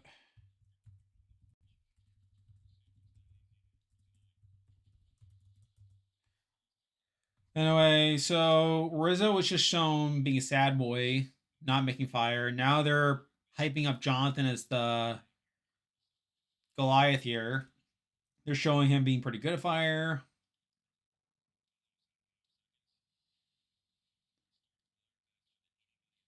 So it's like they're like editing this all weird. It's like they're showing Rizzo being a sad boy, which makes you think that it's like, okay, Rizzo's gonna have a chance here. Rizzo's actually gonna have a chance. Like they're editing it as if Rizzo's going to win the fire making challenge, but it's like,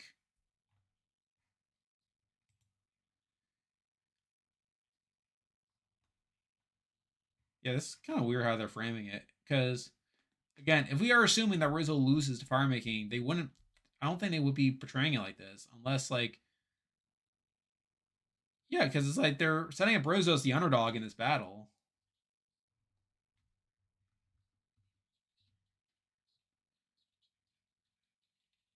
All right, so now they're showing Joe helping Eva practice. And now we have Joe helping Rizzo because Joey amazing.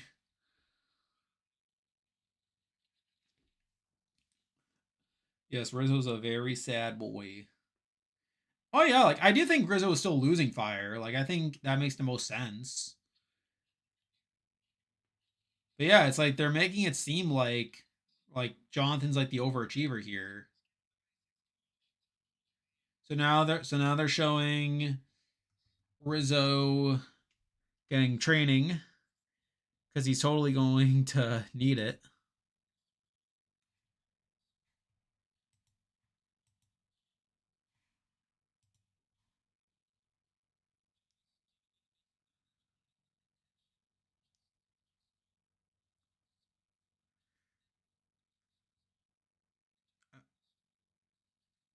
Yeah, it's just because like Joe's like a nice guy. It's like I figure he doesn't have anything to lose at this point.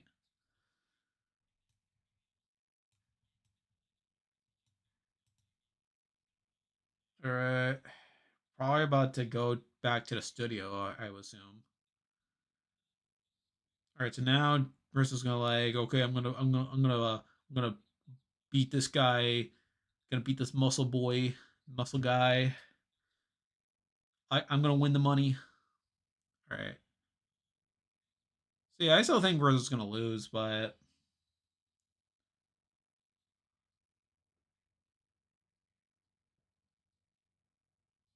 so now Jonathan's getting nervous in his boots.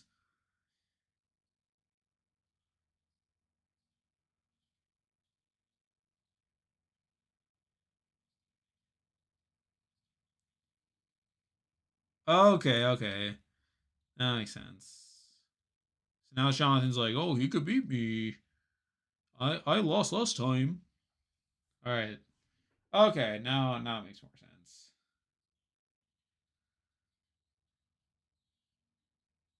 Yeah, so now they're showing Rizzo as the overdog.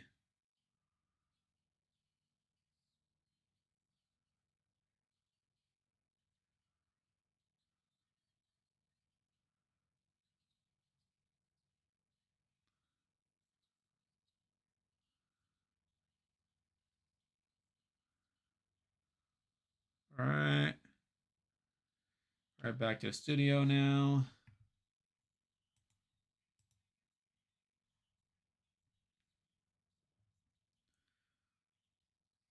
So now they're all right. So the Corona. Hey, they just did a commercial for Corona.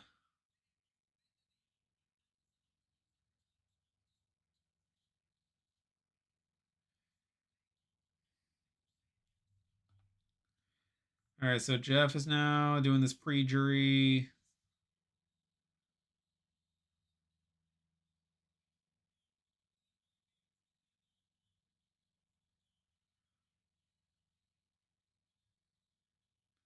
All right, now our commercial. All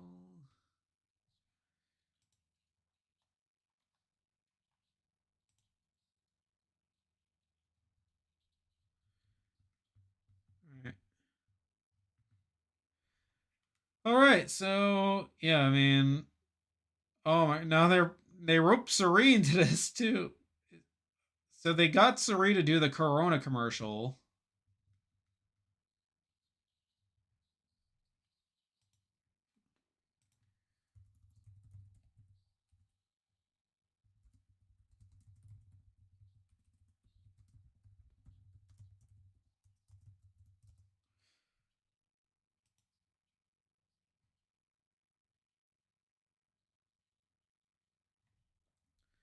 Okay, Uncle Jeff looking snazzy. I can't watch finale.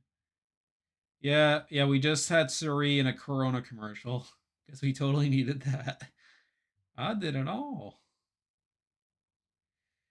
Uh,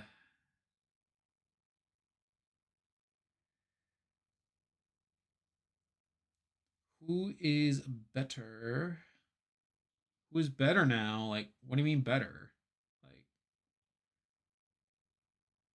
51 on September 23rd. Yep. Yeah, we talked a bit about the 51 cast earlier. Again, I still think Jonathan is like the favorite here. Like, again, I expect Jonathan to win this.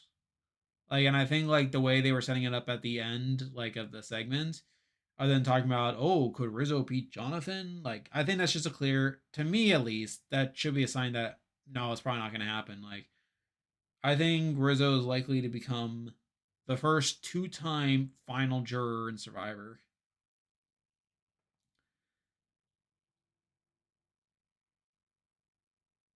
Jonathan should win, but he won't.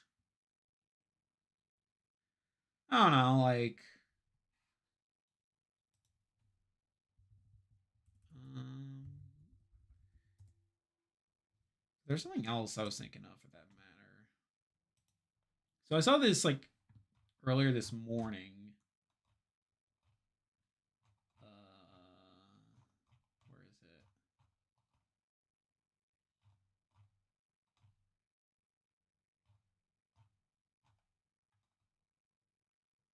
I'm just on Reddit right now, and looks like Michelle's at the finale. That's good.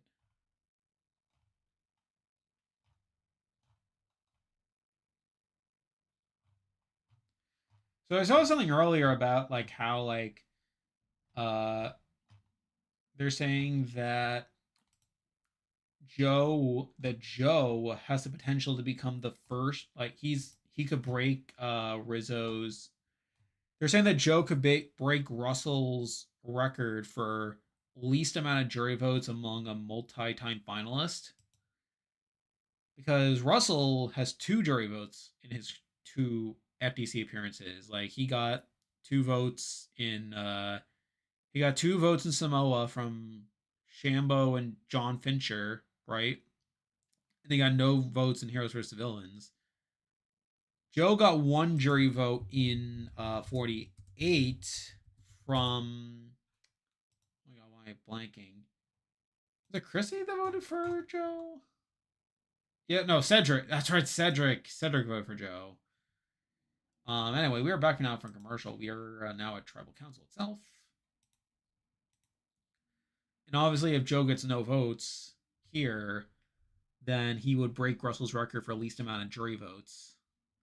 Yeah, that would be funny.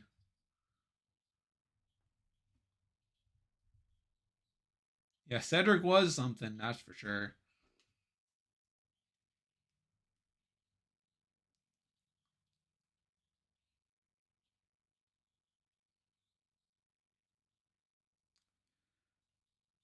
Why do people not like Jonathan? No, it's nothing. No, that's not Jonathan's issue. Like, I think people don't like Jonathan because one, his archetype of again just being like this big athletic guy. I think also like the show like kind of overblowing his like challenge prowess, especially in the remerge, because they wouldn't stop talking about the ladder challenge. And I think beyond that, you also have the moment during the split tribal where you had like Drea and Marianne having that moment, and then Jonathan like pushing back against it. I think people don't like him because of that. Anyway, they're at tribal right now.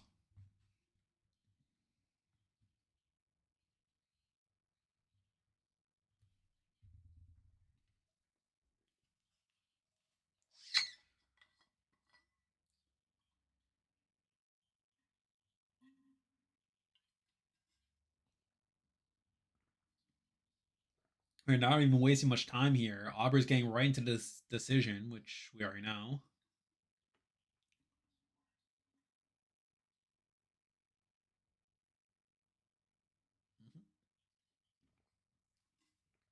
All right. Rizzo, my man. Don't even know ya. Tiff looks like a queen as usual. Yeah, I agree.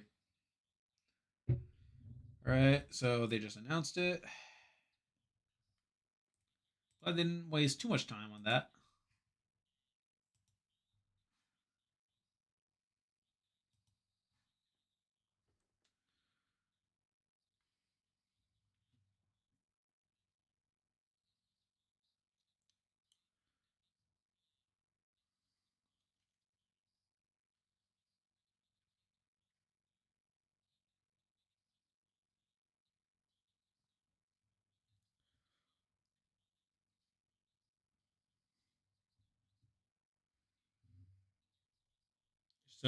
So anxious you can't watch.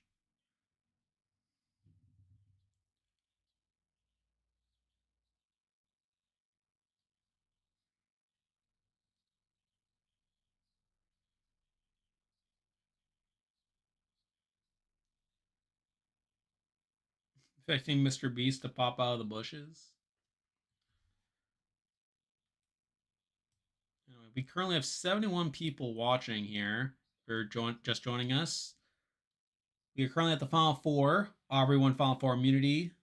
She decided to save Joe, and we are about to get a firemaking challenge between Jonathan and Rizzo, my man.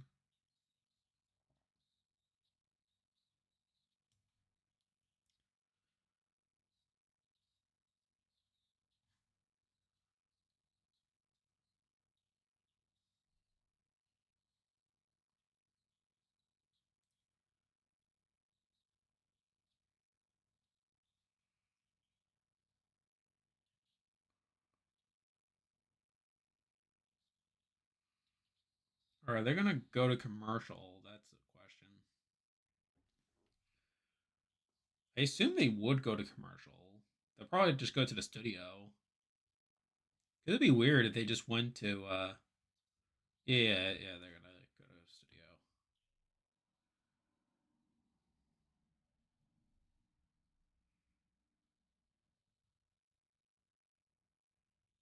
All right, in the studio now.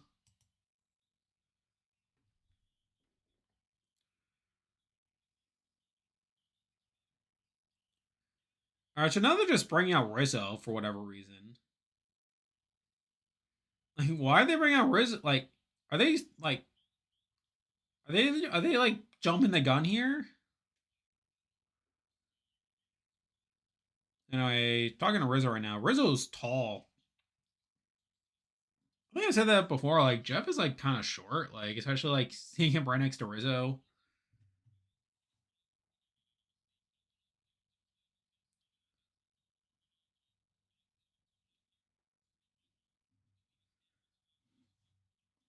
He looks like a waiter. Yeah. With the yeah. Looks.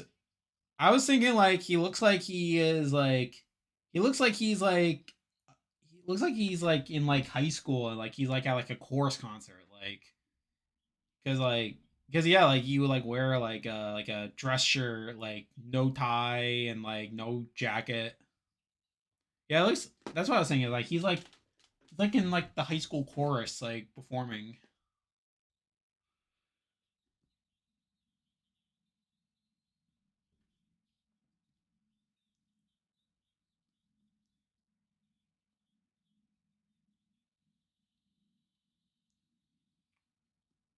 He would totally play trumpet. uh, yeah, he seems. I guess if you were like a band kid, like yeah, it's like he doesn't look like a percussionist. Again, it's a bit skinny for trombone. Yeah, I think trumpet makes sense. Like again, I don't really see him like a woodwind. Like I think trumpet like makes a lot of sense. When will they actually reveal? Yeah. So we are currently on commercial break, about to get to the fire making challenge between Rizzo and Jonathan here. So again, going to the poll here.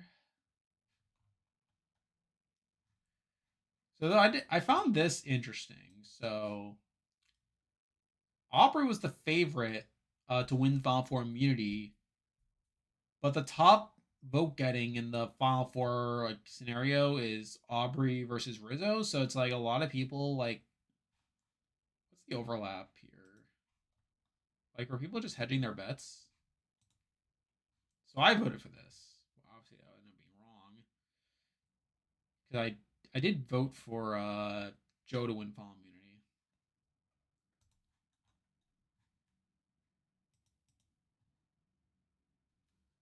Like, there's some overlap. So yeah, very interesting here. But obviously, so we did get a couple of votes for Jonathan versus Rizzo, which is interesting. Uh-huh.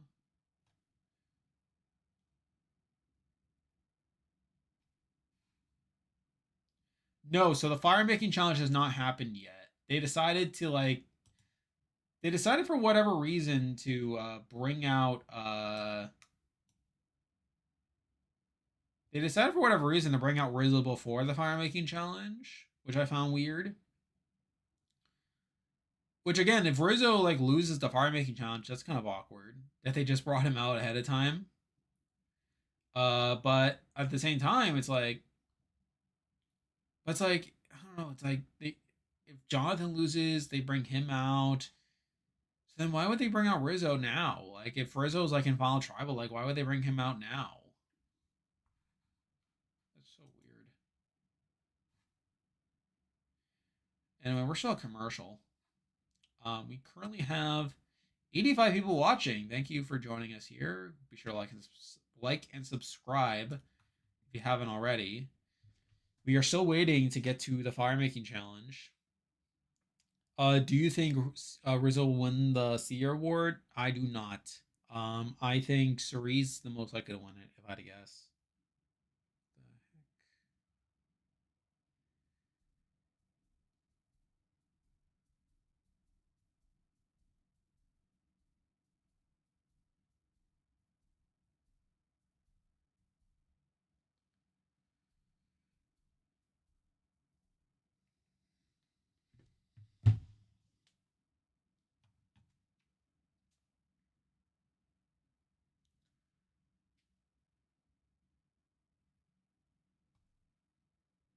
Production error? I don't think it was a production error. I think they just wanted to bring him out there.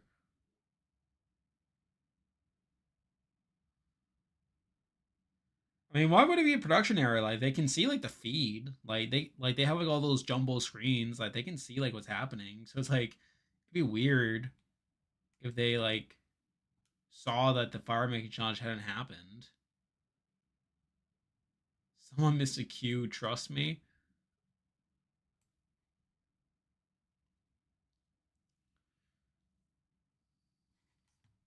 Anyway, all right, we are now back in the studio. I mean, the challenge is pre-recorded, obviously, but it's like they can see where they are in the episode.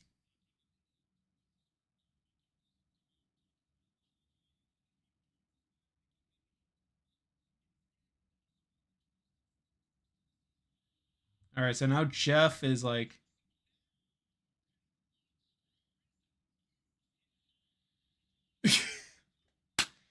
oh my god, oh my god. So now we're back now to the challenge. So yeah, I think Jeff just spoiled what happened. What a disaster. Anyway, we're now at the actual challenge here. I'll do the commentary here. So anyway, we're off to the races here. Anyway, both of them are currently scratching to make fire.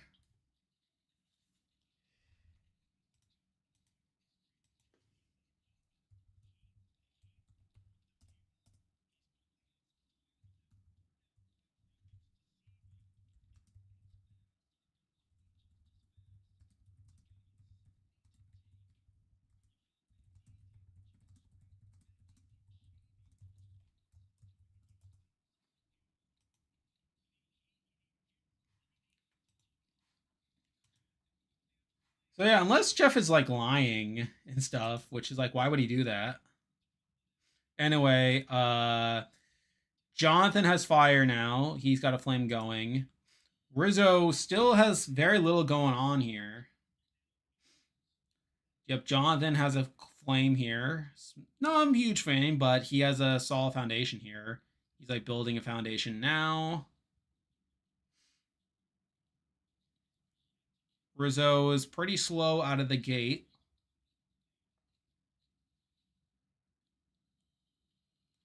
Rizzo has a small flame there. He's trying to nurture it.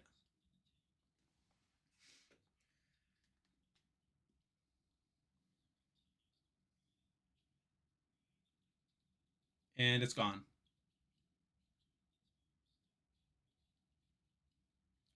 Jonathan has a pretty sizable flame here. He is building upon what he's gotten before.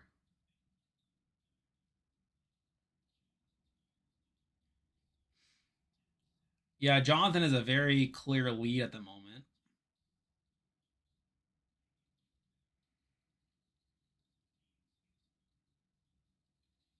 Yeah, Rizzo has another ember here. Again, very tiny, and it's gone. And now Stephanie turns to the jury and says that Rizzo did not make fire once all season. Jonathan has a pretty solid flame starting to touch the rope.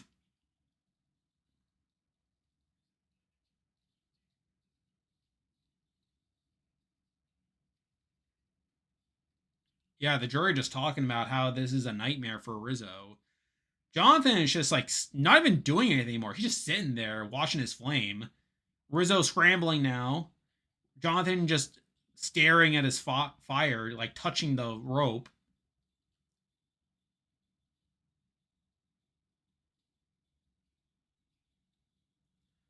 All right. Yep. Jonathan wins the fire making challenge, securing a spot in the final three. Rizzo is gone. Anyway, I'm just going to now move everyone here. Move them to this side.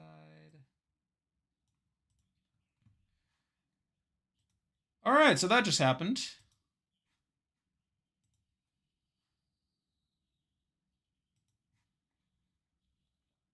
Anyway, some reactions there.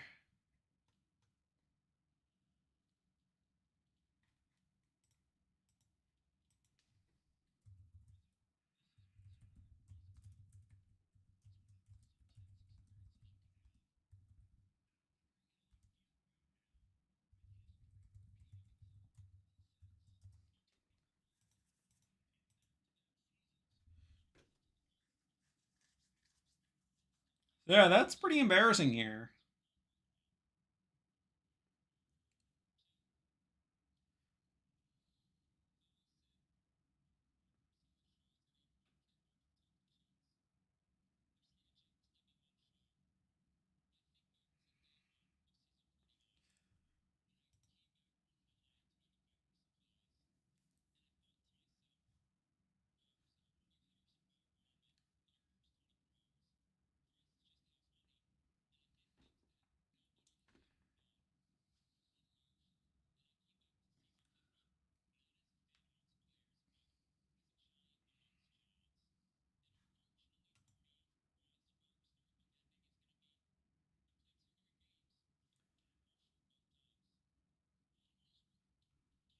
Anyway, Jeff is now talking to Rizzo here.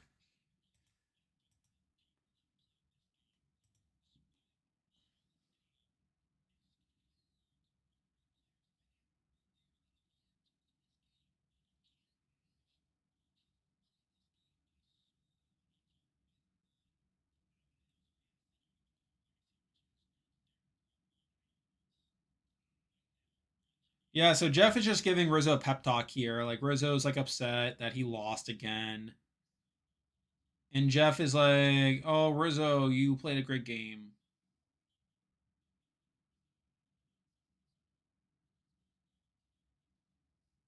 Yeah, Rizzo's getting pretty emotional, talking about how he's proud, like trying to muscle through it.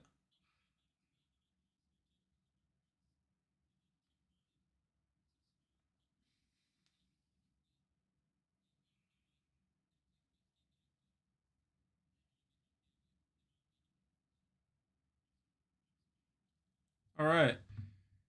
So obviously this is not the story here. I mean, again, I had a feeling Rizzo was going to lose his fire making challenge. It just made sense. It wasn't even close, by the way. I mean, Rizzo didn't even get a fire started. Like he had like there were 2 points where he had like an ember and it just died immediately.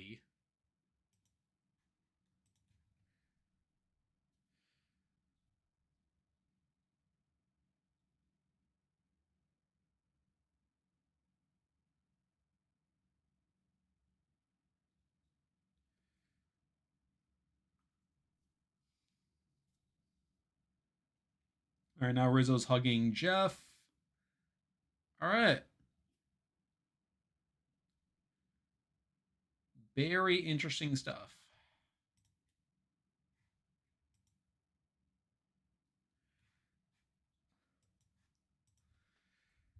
All right, I guess we can just go on to survive the Reddit real fast to see what the reaction is. Has anyone said anything about this yet? I'm sure people are going nuts.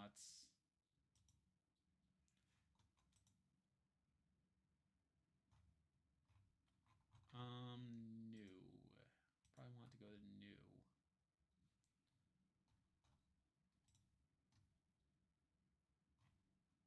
All right, someone made a T-shirt.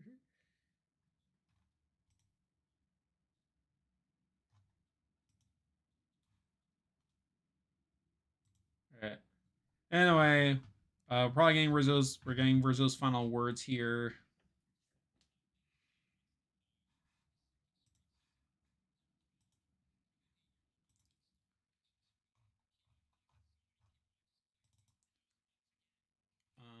Where's my jury scenarios?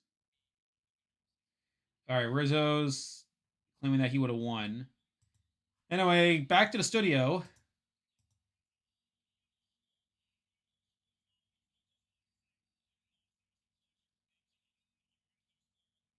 So yeah, now they're just talking to Rizzo again. Yeah, what a weird situation here. Aubrey wins 8-3. Okay, let me just pull up my jury scenarios because I was about to pull it up.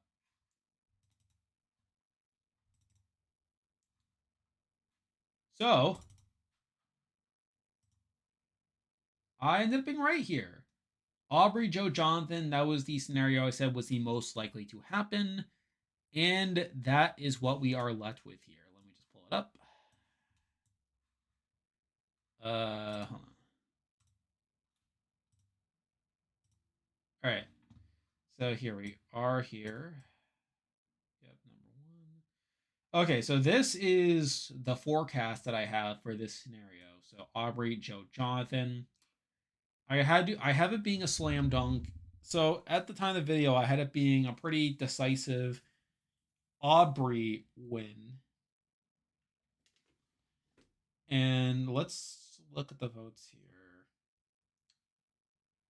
Uh, Again, I think Tiffany is probably like a bit more up in the air now. Like, I mean, we did see Tiffany reacting pretty poorly at the beginning of the finale to Aubrey in particular. It's possible that Tiffany like doesn't.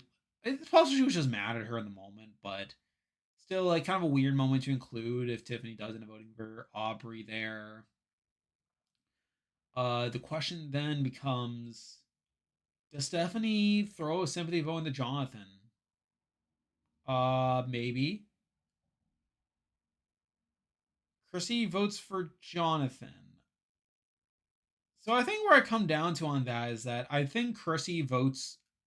I'm operating under the assumption that Chrissy and Coach are voting together. I'm inclined to think that they are roughly on the same page there. And to be fair, Chrissy was like kind of close to Jonathan on the island. Like I could definitely see Chrissy looking at Jonathan as having played a similar game. But again, like I think Chrissy's also someone who may like be swayed by Coach. And it's like, who does Coach like? Again, so I have Coach voting for Aubrey here largely because like this is assuming that like Coach sticks to his word here about like anti New Era because he's been telling like Coach has like he made it pretty blatant in his exit interview that he wanted like someone from he did not want someone from the New Era to win. And while Joe and Jonathan were his two of his closer allies from the New Era, they are still New Era, and I could definitely see Coach like whipping up like the argument again against Joe and Jonathan. And obviously with Aubrey being there as like a pre-New Era person, someone who's played 39 days and has experienced a real game, I think there's that to consider. What's Jeff saying? All right, so they're just doing a trip to Fiji promotion.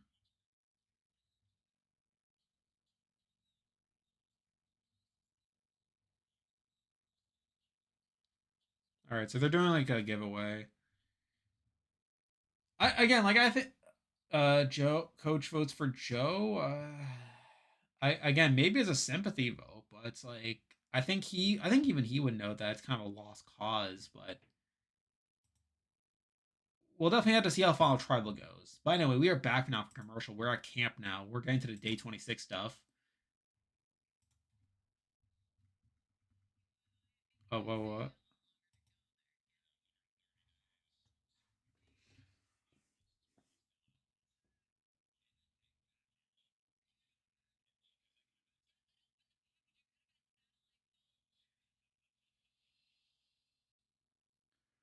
Anyway, this is mostly boring stuff here. They're just doing the breakfast.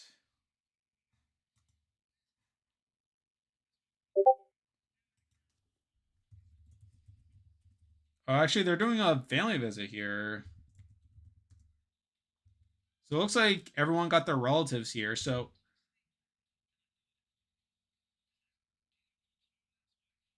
that kind of sucks for like Rizzo's family. Like they flew them out to Fiji, and then it's like they find out the night before, like, oh, sorry you're not here.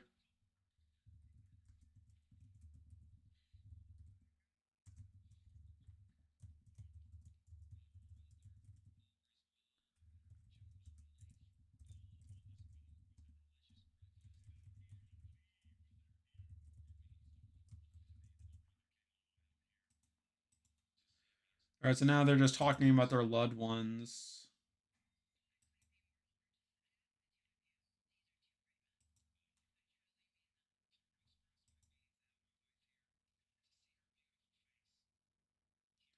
Jonathan's brother, uh, dressed like Mario.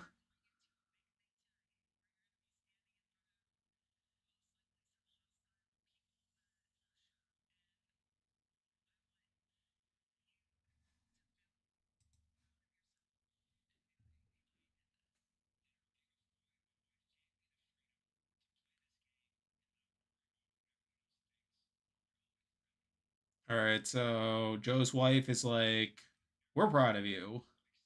Then they're kind of setting up like Joe's gonna have a hard time here at FTC. Now we have Jonathan talking to his brother.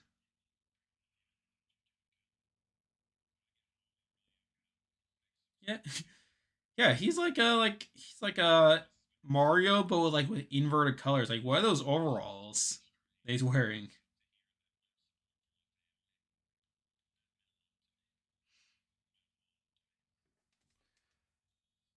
Yeah, that's definitely a choice. Anyway, now we have Aubrey with her mother. Looks like this is like a HK finale having their loved. Oh, so now they're getting to they're showing Aubrey's like flashback. They're showing the Michelle clip again.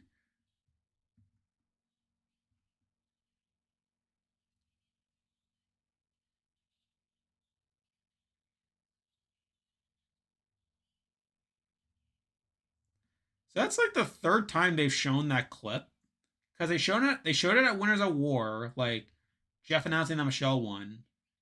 They showed it earlier this season. Now they just showed it again, and now Aubrey's talking about that. That's probably a good time for Aubrey then.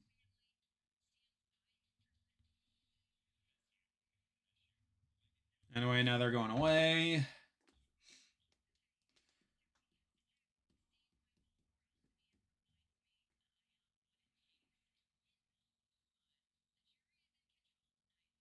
Anyway, now we're getting to the jury.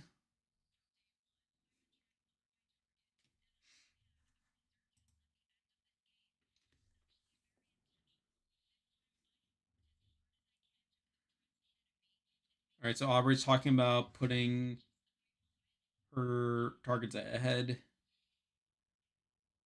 All right, all right. So we have Suri talking about Aubrey. Again, I do have Suri pegged as a locked Aubrey vote there. We have Ozzy.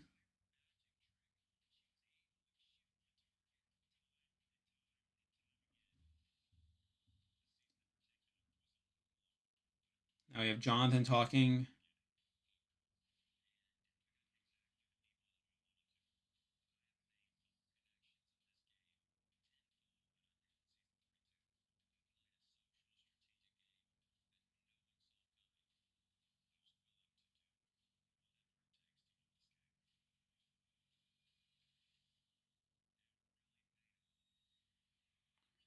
All right, we have Chrissy talking about Jonathan. Makes sense.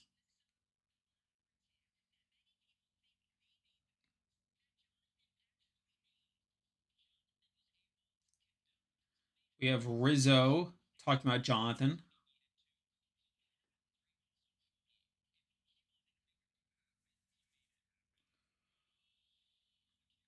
Now we have Joe. Who's going who's going to talk about Joe?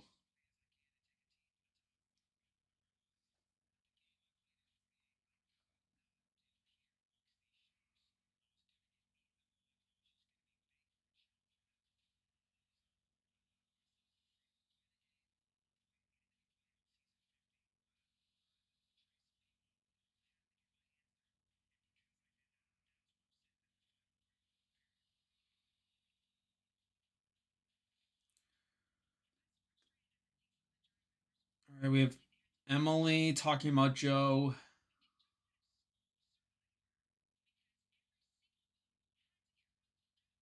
Uh, Debatable. Okay, coach makes sense.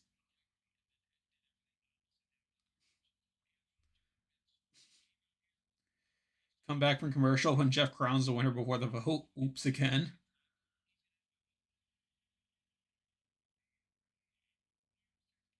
Okay.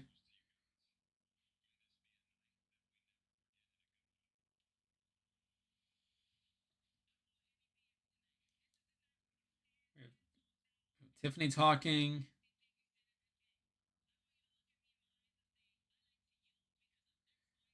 We have D. We have Rick.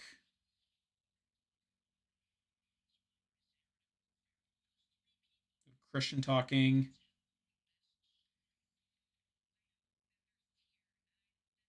We have Steph. Rizzo talking again. All right, we're now at tribal.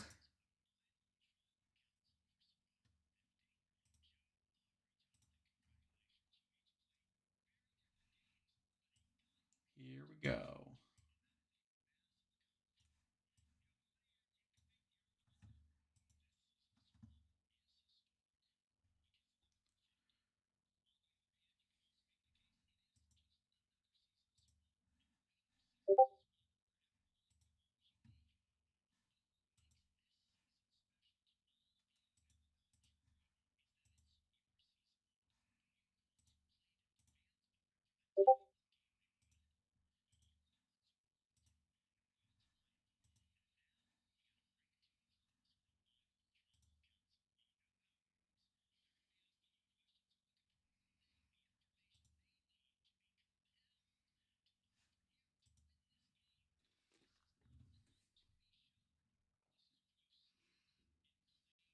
Aubrey's in the middle. She's winning.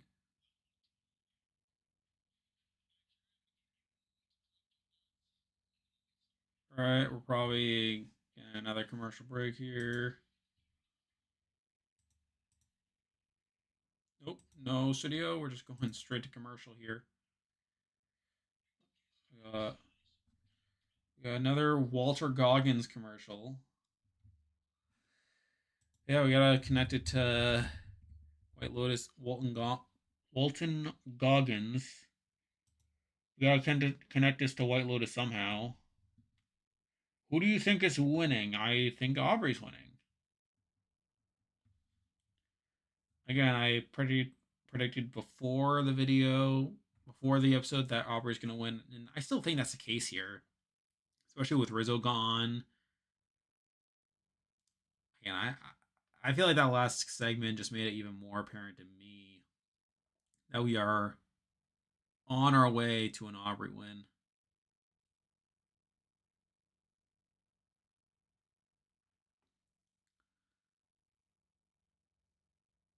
So, of this final three, I think I would vote for Jonathan.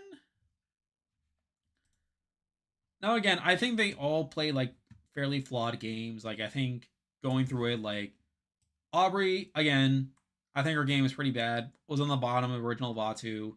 Also, kind of on the bottom of her swap tribe as well, where she wasn't in that great spot there. Get to the Blood Moon, where she does win the battle against Genevieve, though it's in a spot to where it's like, again, like Genevieve was given a pretty bad draw there. Gets an emerge. It's just kind of there for a lot of emerge. Like she's not really part of the Honor Integrity Alliance. She's also not really in the Suri like Rizzo Rizzo and Oz alliance. I think that's the name for it. Yeah, she's just kind of floating in the game for a while, like not really like doing that much. Again, like because the D vote that was largely a coach Tiff decision. Christian coach were pretty consensus targets. Christian again, kind of not really her driving that either. Like she was in the majority for it. She voted that way, but again, wasn't really a factor there. Stephanie votes same thing. Um, you have the split tribal where again like she's on the bottom there. She's a target there, but is able to flip the vote onto Ozzy. Probably gets voted out if Ozzy plays his idol, but that's an issue. And then again, the end game, she's kind of there. I mean, it's like I feel like she probably gets put into fire if she doesn't win immunity.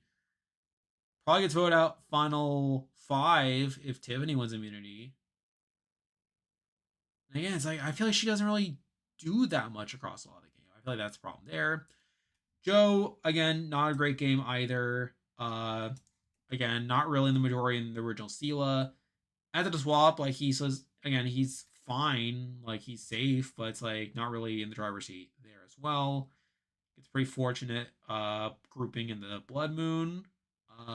And again, from the merge, like he's in the Honor Integrity Alliance, but that gets dismantled. Loses loses like Coach and Chrissy. Not really like doing much there. But we are back from commercial, so we're gonna have to put this on hold for now.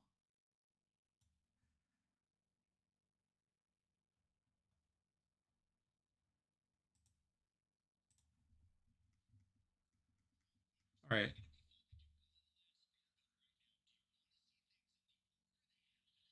All right, so Jeff is now milking this.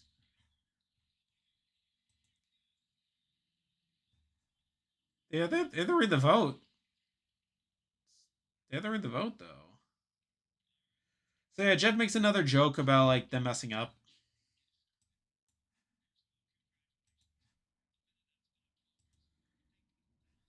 Okay, we're getting to final tribal.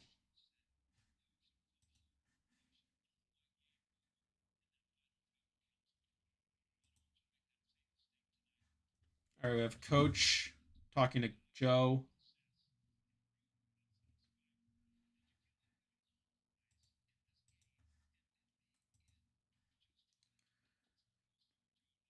All right, he's asking if you have to compromise your morals. Joe's going first.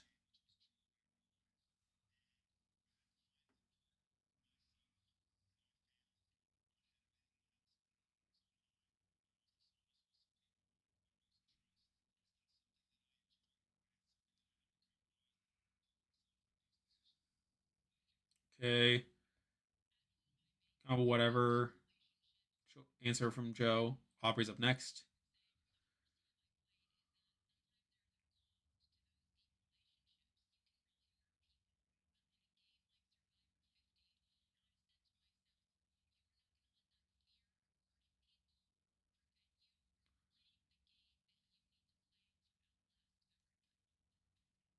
Okay, decent answer from Aubrey. Jonathan.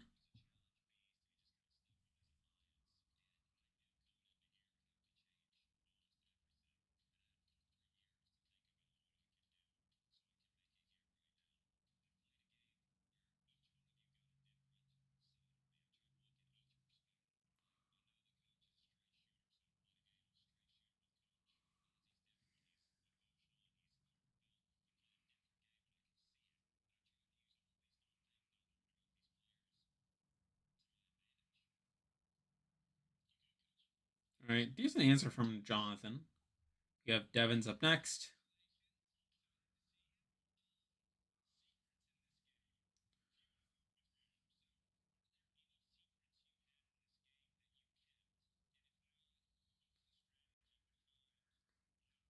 All right, he's asking about secrets you keep and which ones you didn't. All right, Jonathan's up first.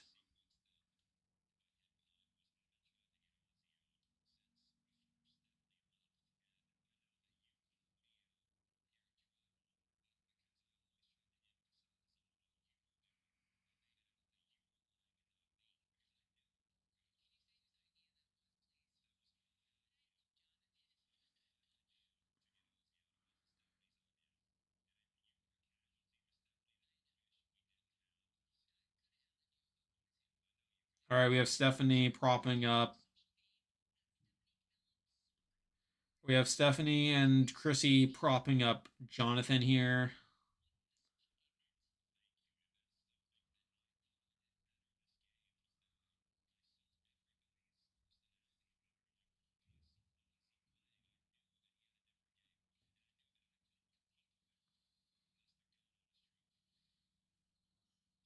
All right, takes credit for targeting Ozzy.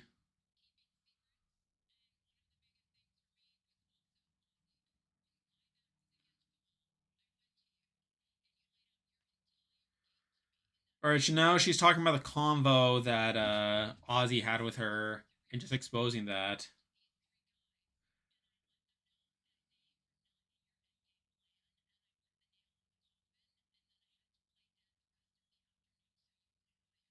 Mm, that's not a great answer from Aubrey. I mean, she was in survival mode, so it's like,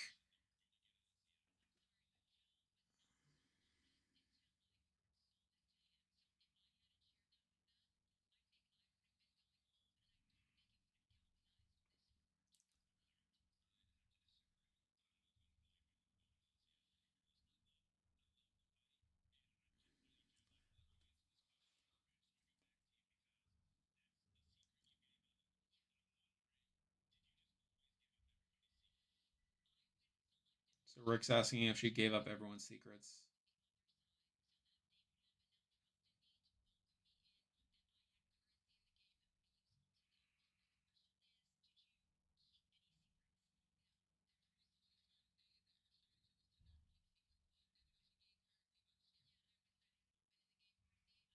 All right, Tiffany standing up for Aubrey.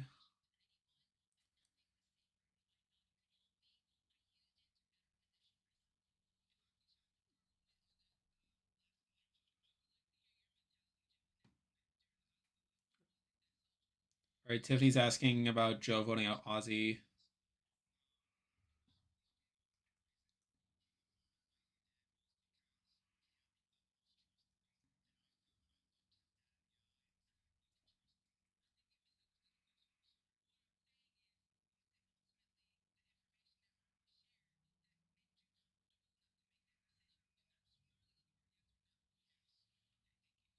All right. Hmm. All right, Stephanie's up next.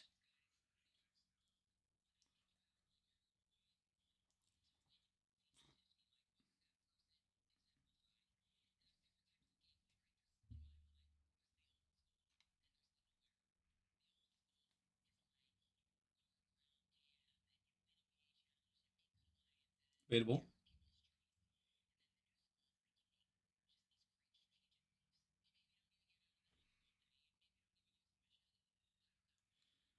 There's a shot at Rizzo.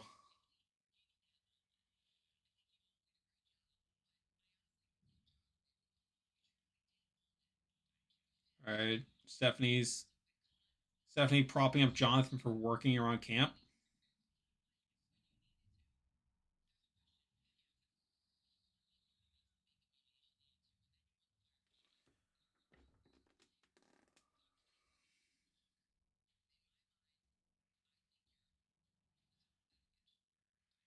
All right.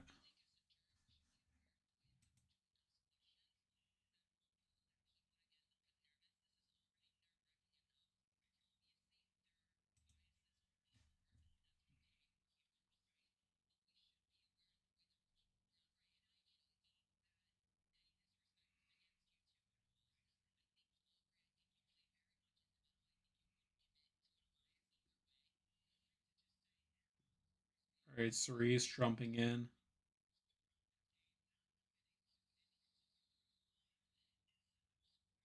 Maca Alliance.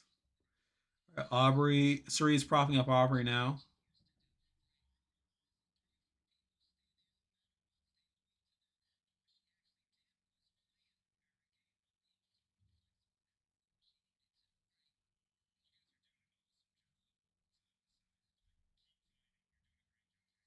Yeah, there really wasn't a question. Like Stephanie claimed there was a question, but it's basically her just propping up Jonathan the whole time.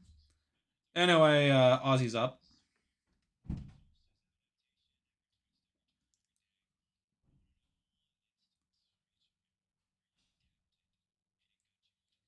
All right, Ozzy's asking about adaptation. Joe's up first.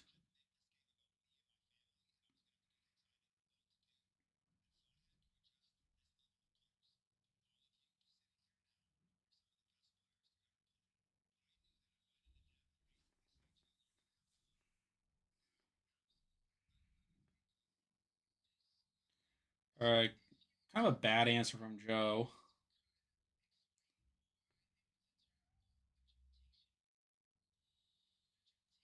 All right, it's Sri.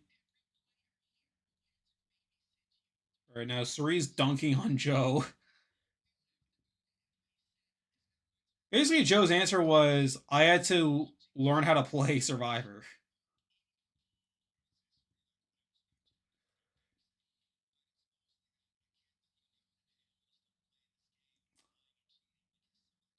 Yeah, he's basically just saying, "Oh, I had to play the game."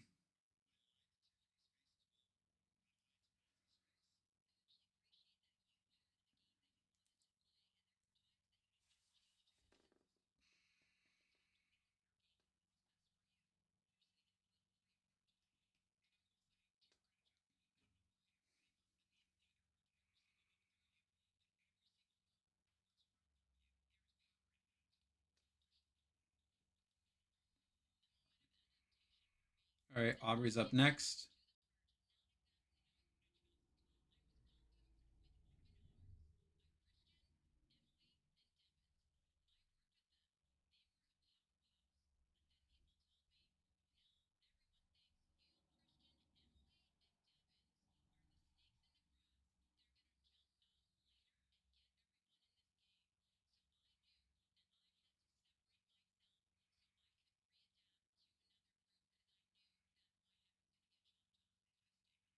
All right, answer is about flipping from the Devon side. Ozzy props her up.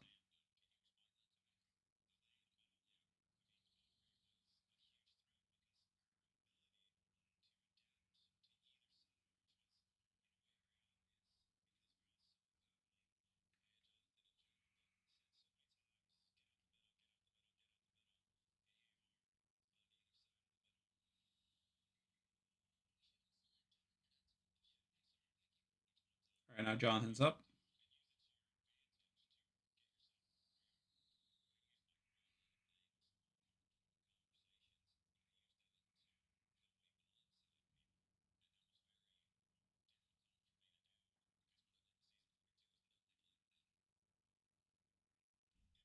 Uh, Not a great answer from Jonathan. Again, it's kind of similar to Joe, where it's like I struggle with lying.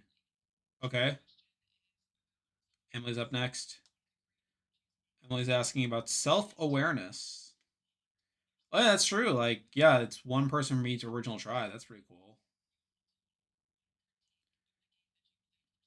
All right, she's asking to name one critique of each game. Aubrey's up. Says her weakness was her relationship with Stephanie.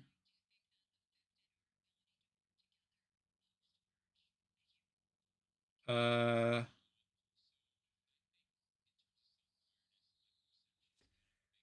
so she just sucked up to Stephanie.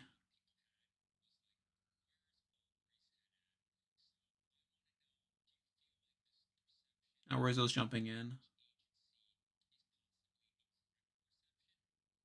She's asking. He's basically just calling her out for not having agency in the game.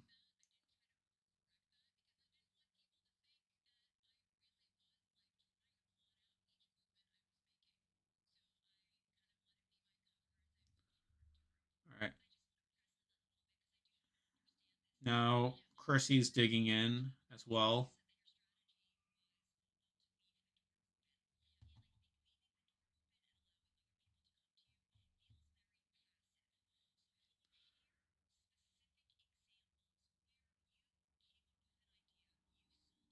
All right. So now they're just grilling Aubrey here.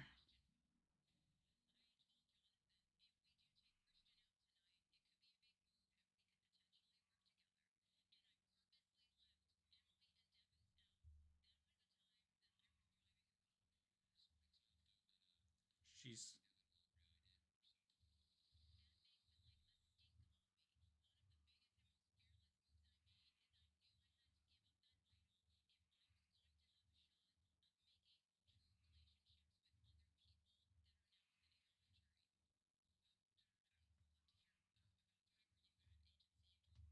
all right. Now Emily's asking her question about to Jonathan.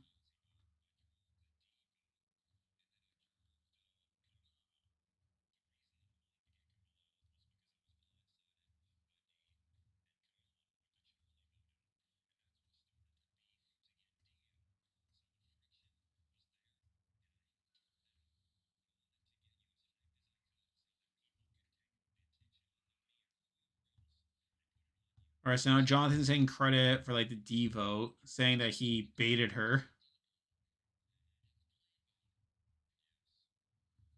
Mickey Mouse season.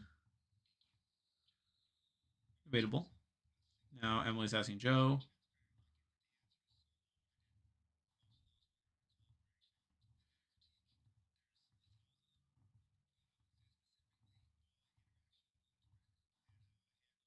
So Joe's like, I didn't. So he's trying to like bridge things with Rick.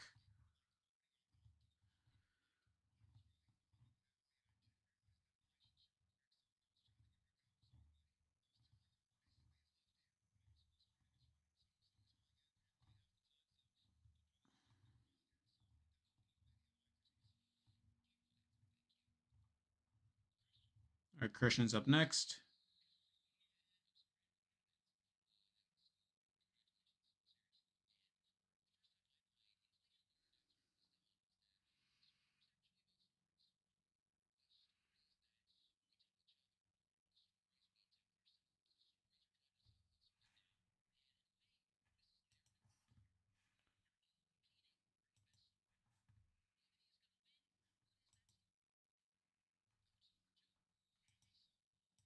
So he's asking about the story of the season.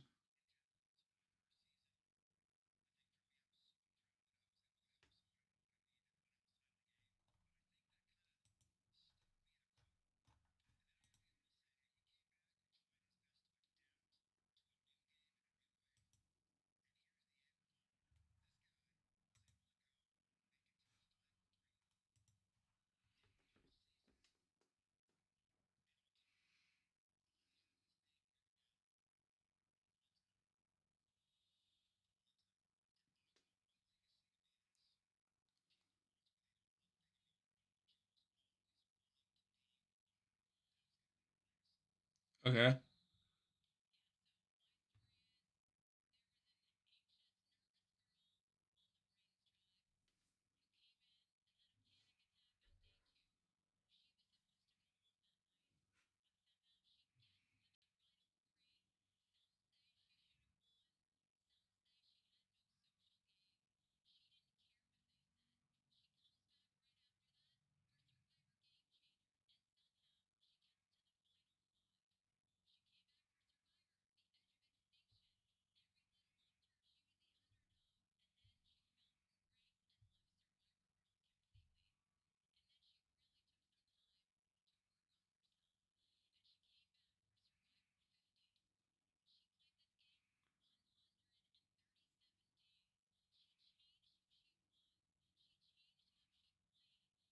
No, we're still at final tribal. They're at the final question.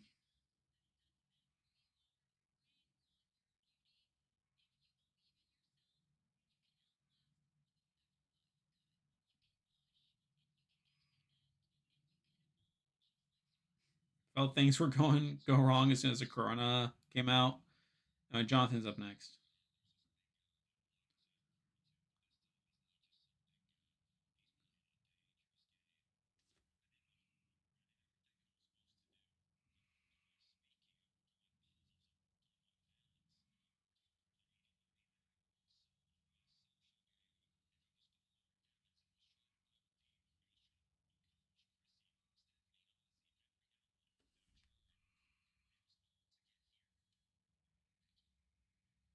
All right. Debatable. All right, so that's final tribal. I thought Jonathan did decently here. So let's look at the votes here. Probably gonna go into commercial now. Yep, we're going to actually we'll wait until the commercial.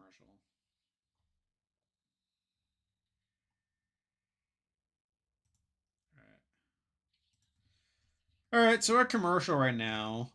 We currently have 69 people watching. Thank you for joining us here. All right, so we just had final tribal. So I think based off final tribal, I think okay, Jonathan probably gets a few more votes here. Seems like Rizzo. I think Rizzo, Chrissy probably vote Jonathan. Stephanie definitely votes Jonathan at this point. I mean, I had her as like a potential sympathy vote here, but it seems like Jonathan will stick to that. I think Suri still locked Aubrey vote. Suri still locked Aubrey vote. Stephanie's probably locked in for Aubrey. Ozzy as well. D, I got the impression. I think Coach sticks to his anti-new era shtick. We didn't really get much Coach at Final Tribal. That was disappointing. Yeah, I don't think he Coach didn't talk at all really, which I found disappointing. I don't think Suri talked much either outside of defending Aubrey. Um, I think Emily votes Aubrey. I think Christian, Rick probably go Aubrey. So yeah, I think the main difference. So judge, if I had to judge like how I think this would play out, I think maybe getting like an 8-3. Did someone say 8-3? Yo, you said 8-3. So what? Chrissy and Rizzo vote Jonathan? Maybe. Who do I want? Again, I think Aubrey wins. I still think if I were on the jury, I'd probably vote for Jonathan. I think I'm probably more impressed by Jonathan's game compared to Aubrey's. And I think Jonathan actually did okay at Final Tribal. Like, I actually don't think he did that poorly there. Aubrey was like okay. Like again, I think she kind of stumbled when like confronted by Chrissy and Rizzo. But I think aside from that, she did okay. I think she had a decent final answer. Joe was not great. I think Joe definitely dropped the ball. I can't really see him getting many votes there. So I think while we're here as well,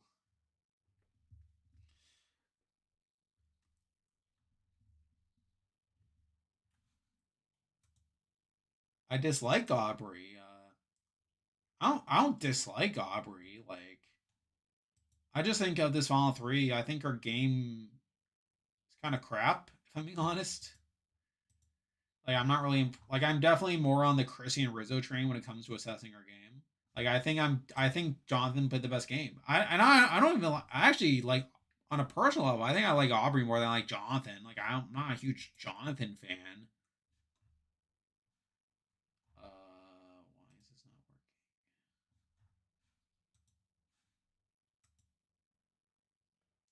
Joe didn't learn from his final three, final 48. Joe's the new Amanda. Debatably.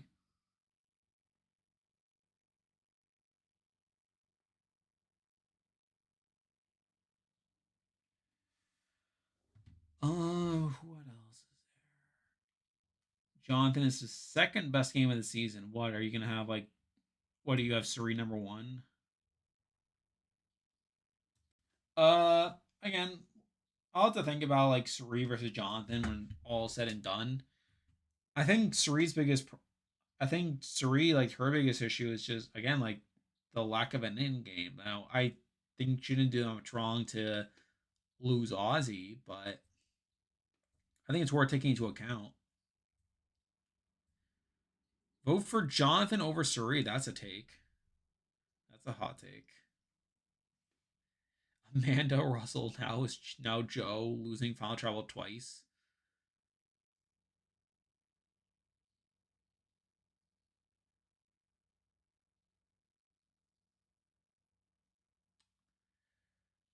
All right, we're back now from break.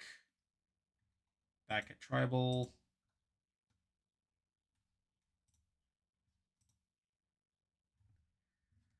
All right, I'll just pull this up here.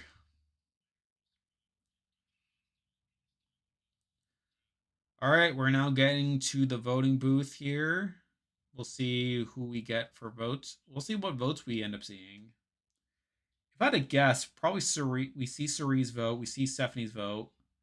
We see Aussie voting for Aubrey. Okay, so we see Aussie's vote. So we have Stephanie. Yep, voting for Jonathan. Not surprising at all.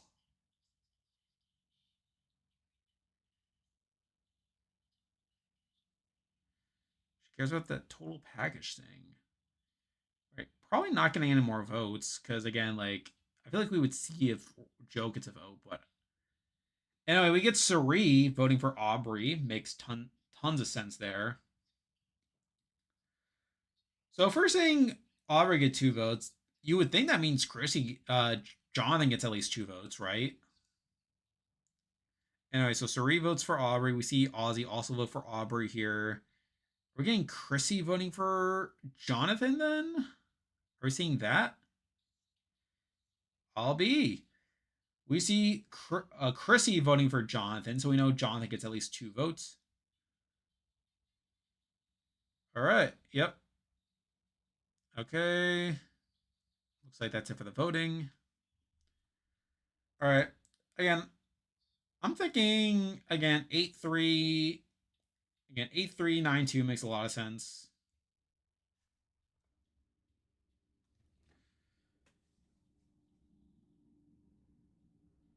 If Rizzo was here instead of Joe, would it get any votes? All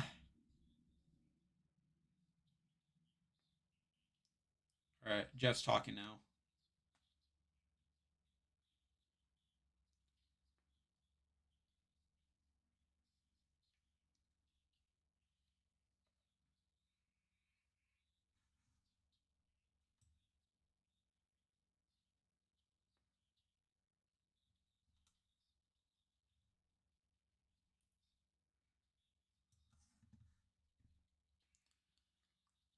So Jeff is announcing they are doing a live reveal.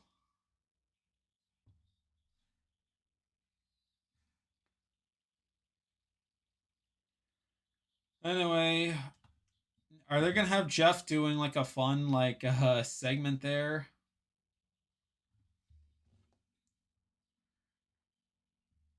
Imagine they have Jeff getting on a jet ski, going from Fiji to LA, skydiving. Nope, no, they just do the standard cut. Anyway, we're now back at the studio.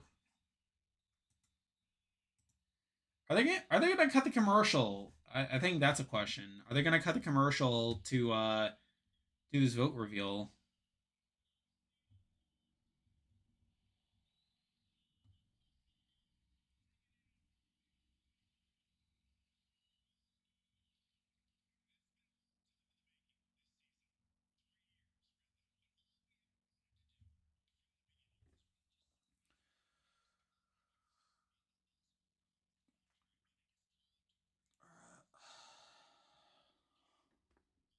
All right, time to read the vote.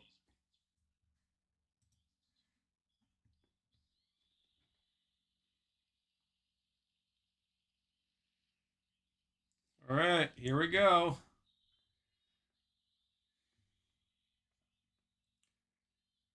All right, first vote Jonathan. They showed Chrissy's vote. Aubrey. They showed I think that's Suri's vote.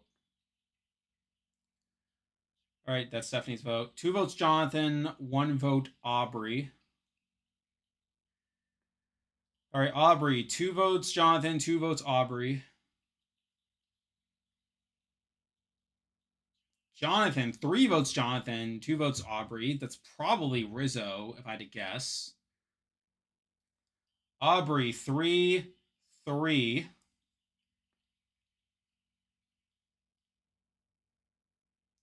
Aubrey, 4 votes Aubrey, 3 votes Jonathan.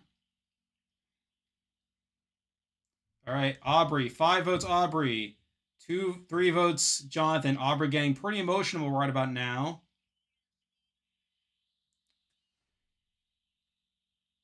All right.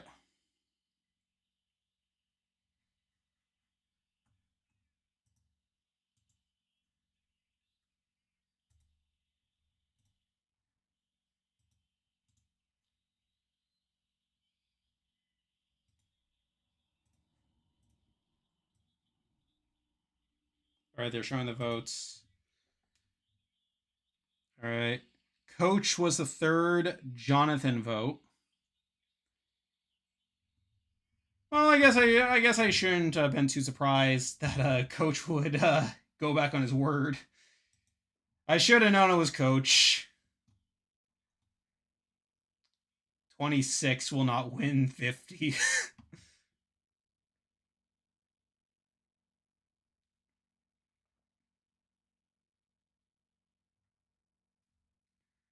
We are expecting some drama. Come on, guys. Oh no, we're at commercial now. We have another commercial. Tiff is in another one of these commercials here. They made 3 of these. That is crazy.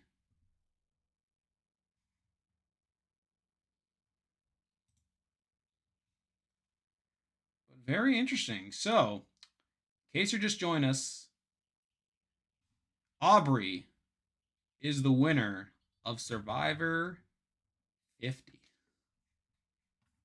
All right, we got some new peeps in the Discord.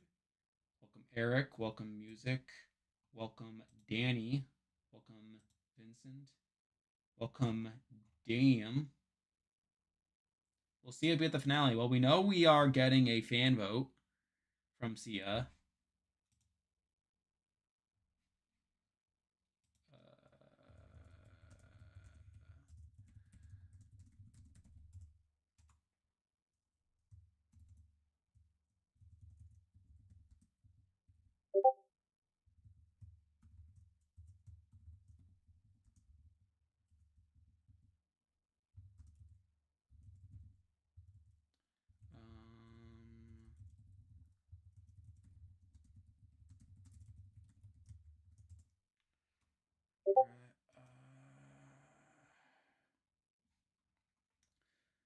Sorry, I just got distracted.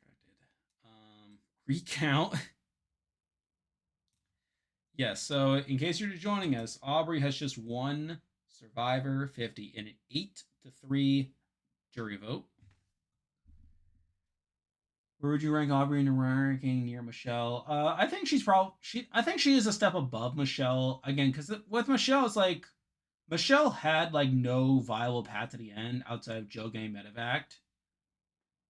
I think that's a massive hole in Michelle's game.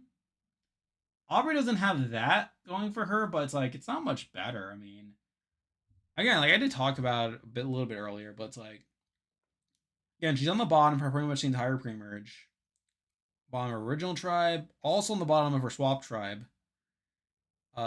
Gets an emerge. Doesn't again? She admits herself that it's like she's not real. Like she like plays it up as her playing the middle, but it's like again, she doesn't drive that many votes. Like even with the Aussie vote that she props up like in her like final trial performance, like again, like that was all like reactionary. It's like her like spilling like Aussie's like game like that he told her like it's like obviously she's gonna do that. She's like again, she's like the obvious like other target. So it's like am I supposed to be impressed by her like doing what she like when she's in like literal survival mode?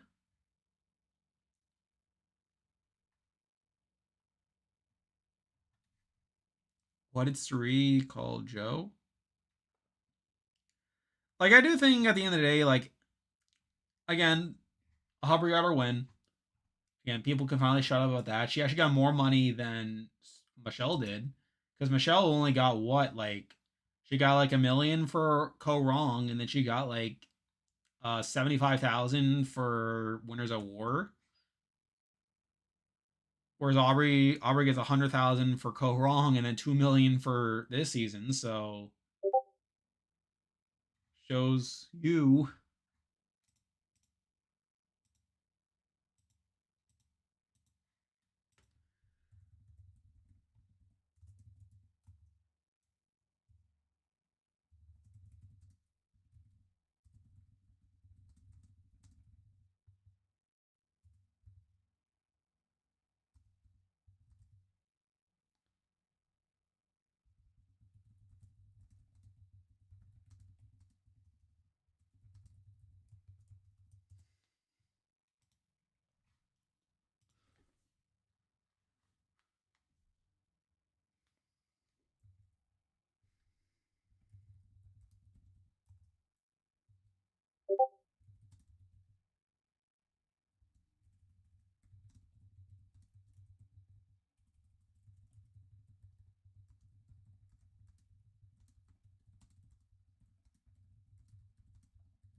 All right, we're back now from break.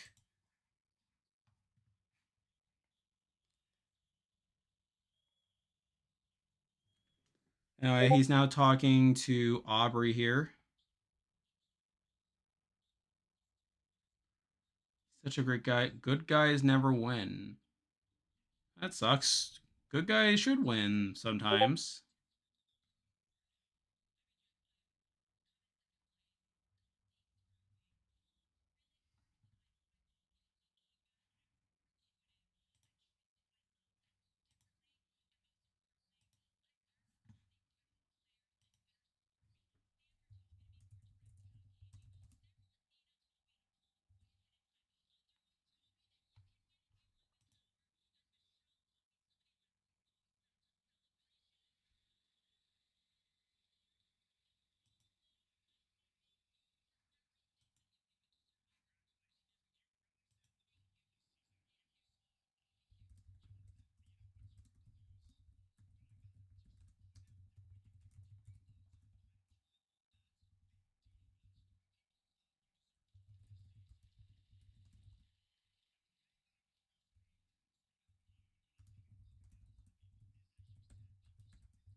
All right, now he's talking to Jonathan.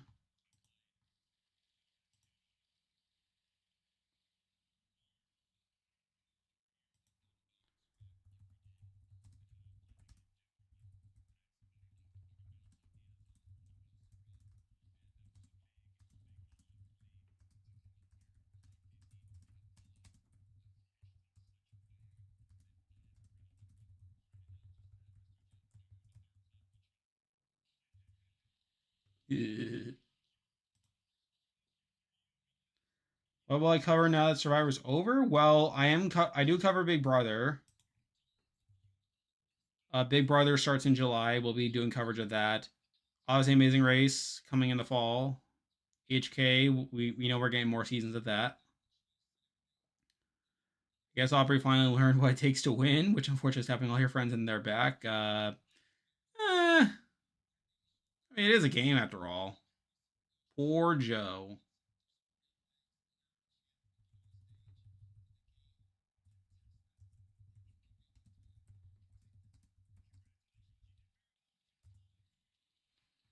All right.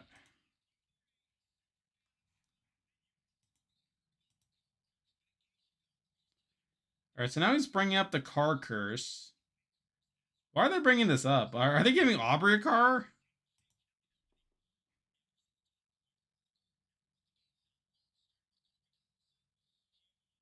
That's unfortunate. All right. Hey, look, they show Tina and Ethan. Interesting. She's there with Ethan.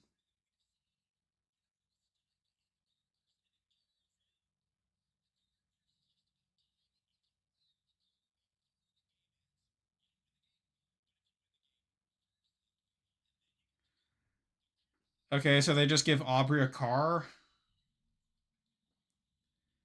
Didn't they used to give out a car to the winner anyway? Like, wasn't that a thing? Like,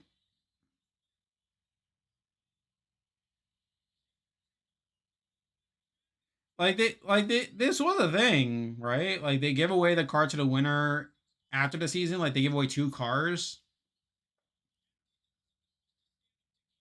and also, what is South Africa erasure, Jeff? How dare you diss Dino? What did Dino ever do to you?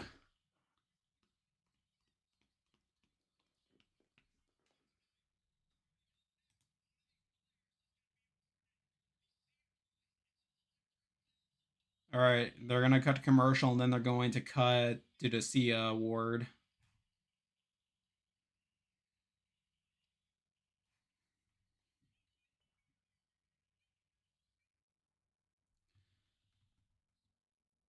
All right.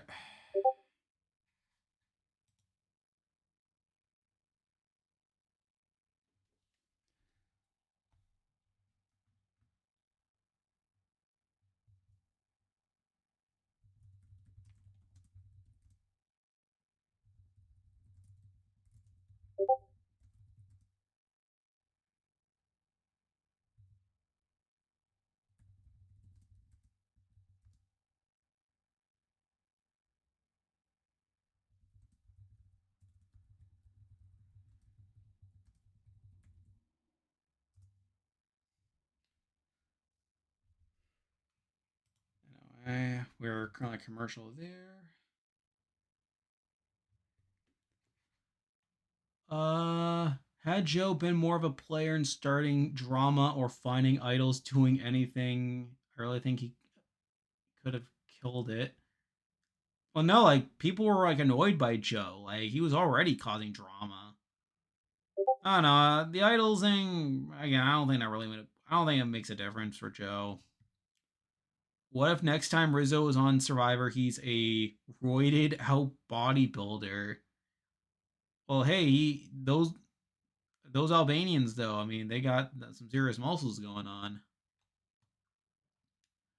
What seasons did they have cars? It was primarily from season 2 through 14. That was like the main era of like giving out cars, where they gave out cars in most of the seasons. I actually did a video last year ranking the car curse victims. You know, it was earlier this year. I think it was between 49 and 50. He's too lazy.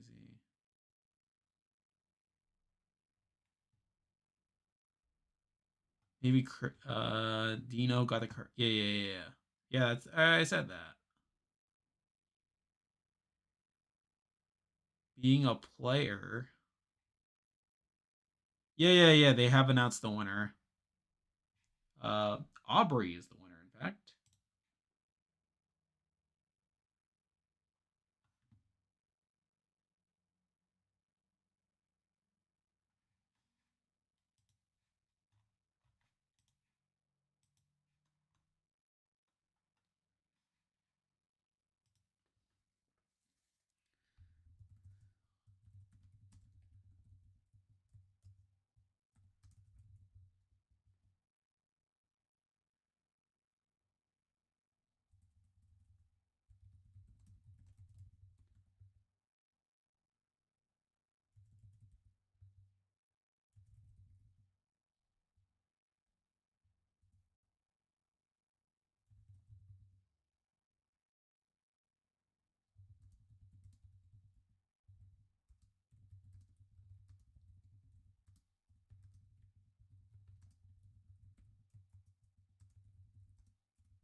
Anyway, we're back now from commercial. They're probably gonna bring out Sia.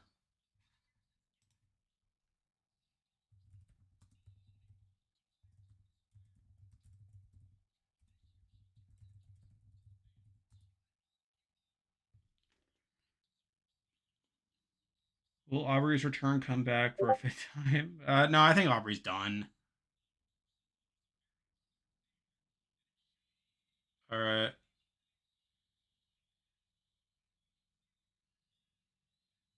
Yep, Suri wins the award. Makes sense. Yeah, it was like a slam dunk victory. I mean, it's like people started cheering before he announced it too.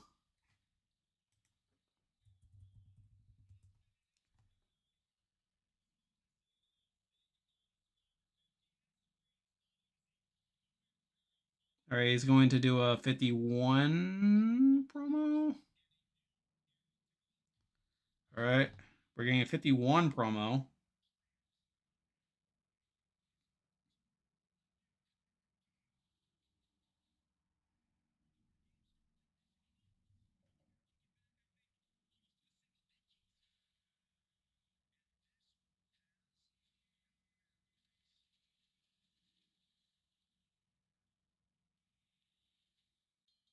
What a weird logo for 51.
Okay.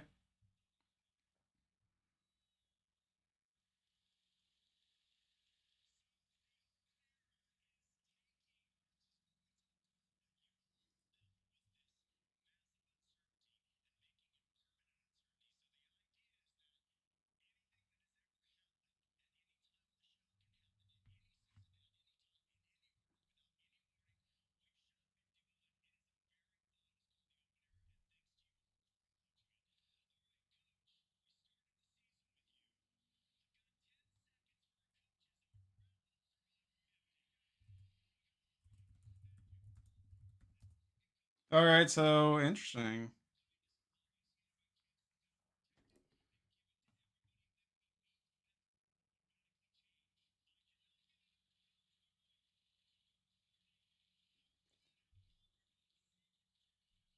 All right, so yeah, it's pretty much done. So hold on, let me just turn off my stuff, and then we can talk about more journaling stuff. All right, so a couple things. So again, first of all, not too surprised by the actual outcome here. So Jenna looks salty. I don't care that Aubrey won. I didn't want to see Jonathan win. He really wasn't very smart, even though he did pull off a couple of blind sides. I mean, it's fair, to each his own. Uh,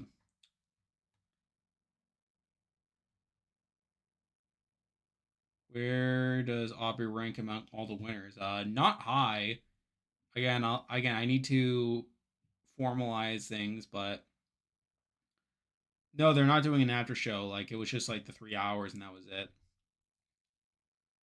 So again, Aubrey winning makes tons of sense. I was able to avoid being spoiled, which is pretty nice.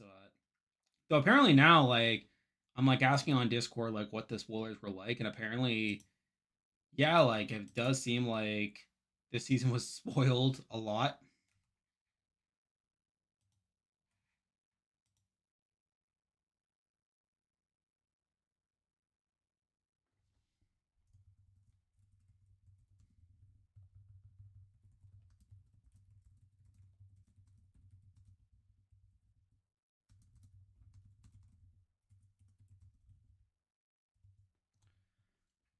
One player will get mental evacuated. What? What makes you say that? Like what makes you think that?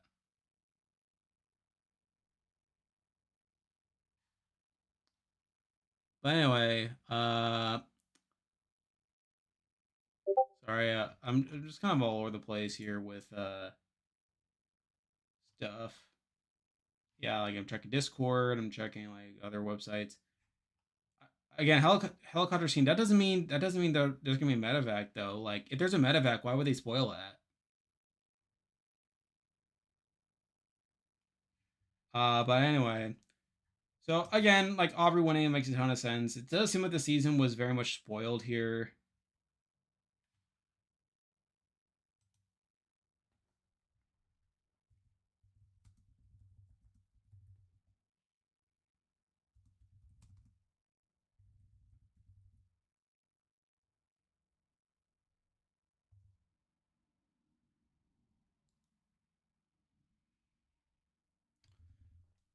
Um, what do you think about the logo? It's weird, like the fact that they have like the one is like a knife. But anyway, I think the helicopter may just be like them trying to signal this like open era thing. Which what I guess we can talk a bit more about the trailer that we got for 51. Again, it's just kind of weird like that they're framing it that way that oh, anything can happen at any time. It's like isn't that what the new era was kind of like? I mean, it's like cuz you had like knowledge is power, like they would throw that in periodically like out of nowhere. I guess like the new era, like are they saying like, "Oh, we're going to introduce new twists?" Because if that's the case, it's like they've done that before. It's like again, it's just kind of like a weird like branding that they're going with here. I mean, basically, I mean, I guess like they're trying to be like, oh, we're not gonna have like the same thing every season. Like we're not always gonna merge at what like 13 or 12 or something like that. We're not always gonna have a jury starting at 11. Again, I think the branding is kind of weird. Like unless like they're going like full hog, like oh, like we're gonna have Edge of Extinction this season. Like okay, we're gonna bring back Redemption Island. Okay, let's just randomly throw in Do or Die in the pre-merge. Like okay, like if they do that, then maybe. I don't know. I think the branding's kind of weird. Trailer itself aside from that was just kind of fine. Like again, we looked at the cast earlier. got a sense of that. And again, seems like a fine cast. Seems like your standard casting that they've been doing in more recent seasons. Very young skewing. Again, we'll have to learn more about what these people are, but it's like it seems like we're gonna have like pretty standard like cast of characters here. Fires first story on CBS Chicago News. That's unfortunate. What does open era even mean? Basically, we can do whatever we want.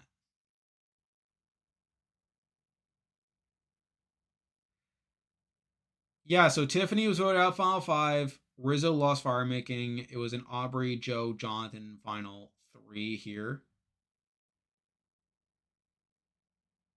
That's good to know. Really hoping Joe would win, but knew he wouldn't. I went to high school with him, and that's cool. Yeah, it's pretty cool actually that someone you know like ended up going on Survivor.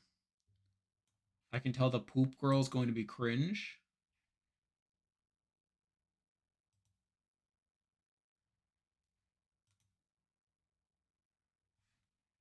Yeah, I'm glad people did appreciate Sari.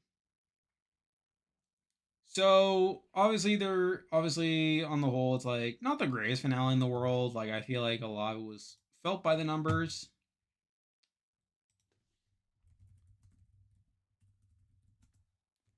So and obviously now we have to do the review and the player ranking. Player ranking should come out on Saturday. I have started recording it.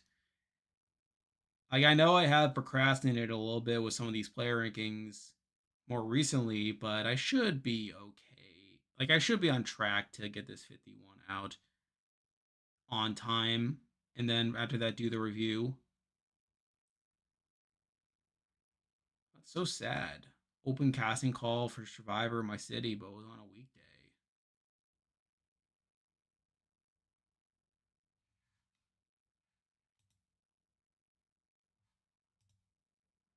Um,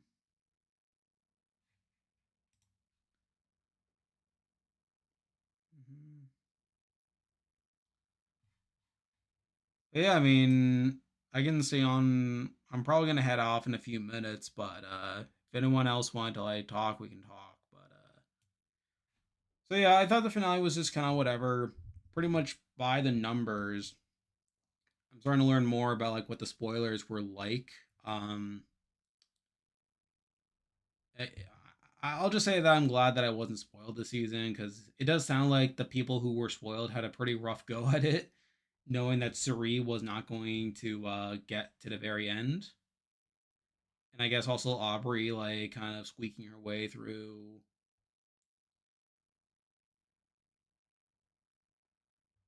Hope we see Suri again. It doesn't seem likely, but you never know. And again, now that we're in the off season, we're gonna get to our general Survivor stuff, and then come July, I'm gonna be back into the live stream grind once we get to Big Brother, which is not gonna be great. I mean, it is gonna be great. I mean, Jonathan's the only jury host coming from the Macco. Yeah, but yeah, I mean, I do think on the whole it was still a pretty fun stream, seeing how it all ended. Glad we were all able to have a good old time and see Aubrey after 10 years finally get her win here. But yeah, I mean, I'm probably gonna head off now. It is late, gotta get to bed. But thank you so much for taking the time tonight. Sure, again, more videos on the lookout relatively soon here. But for now, that's all I got. See ya.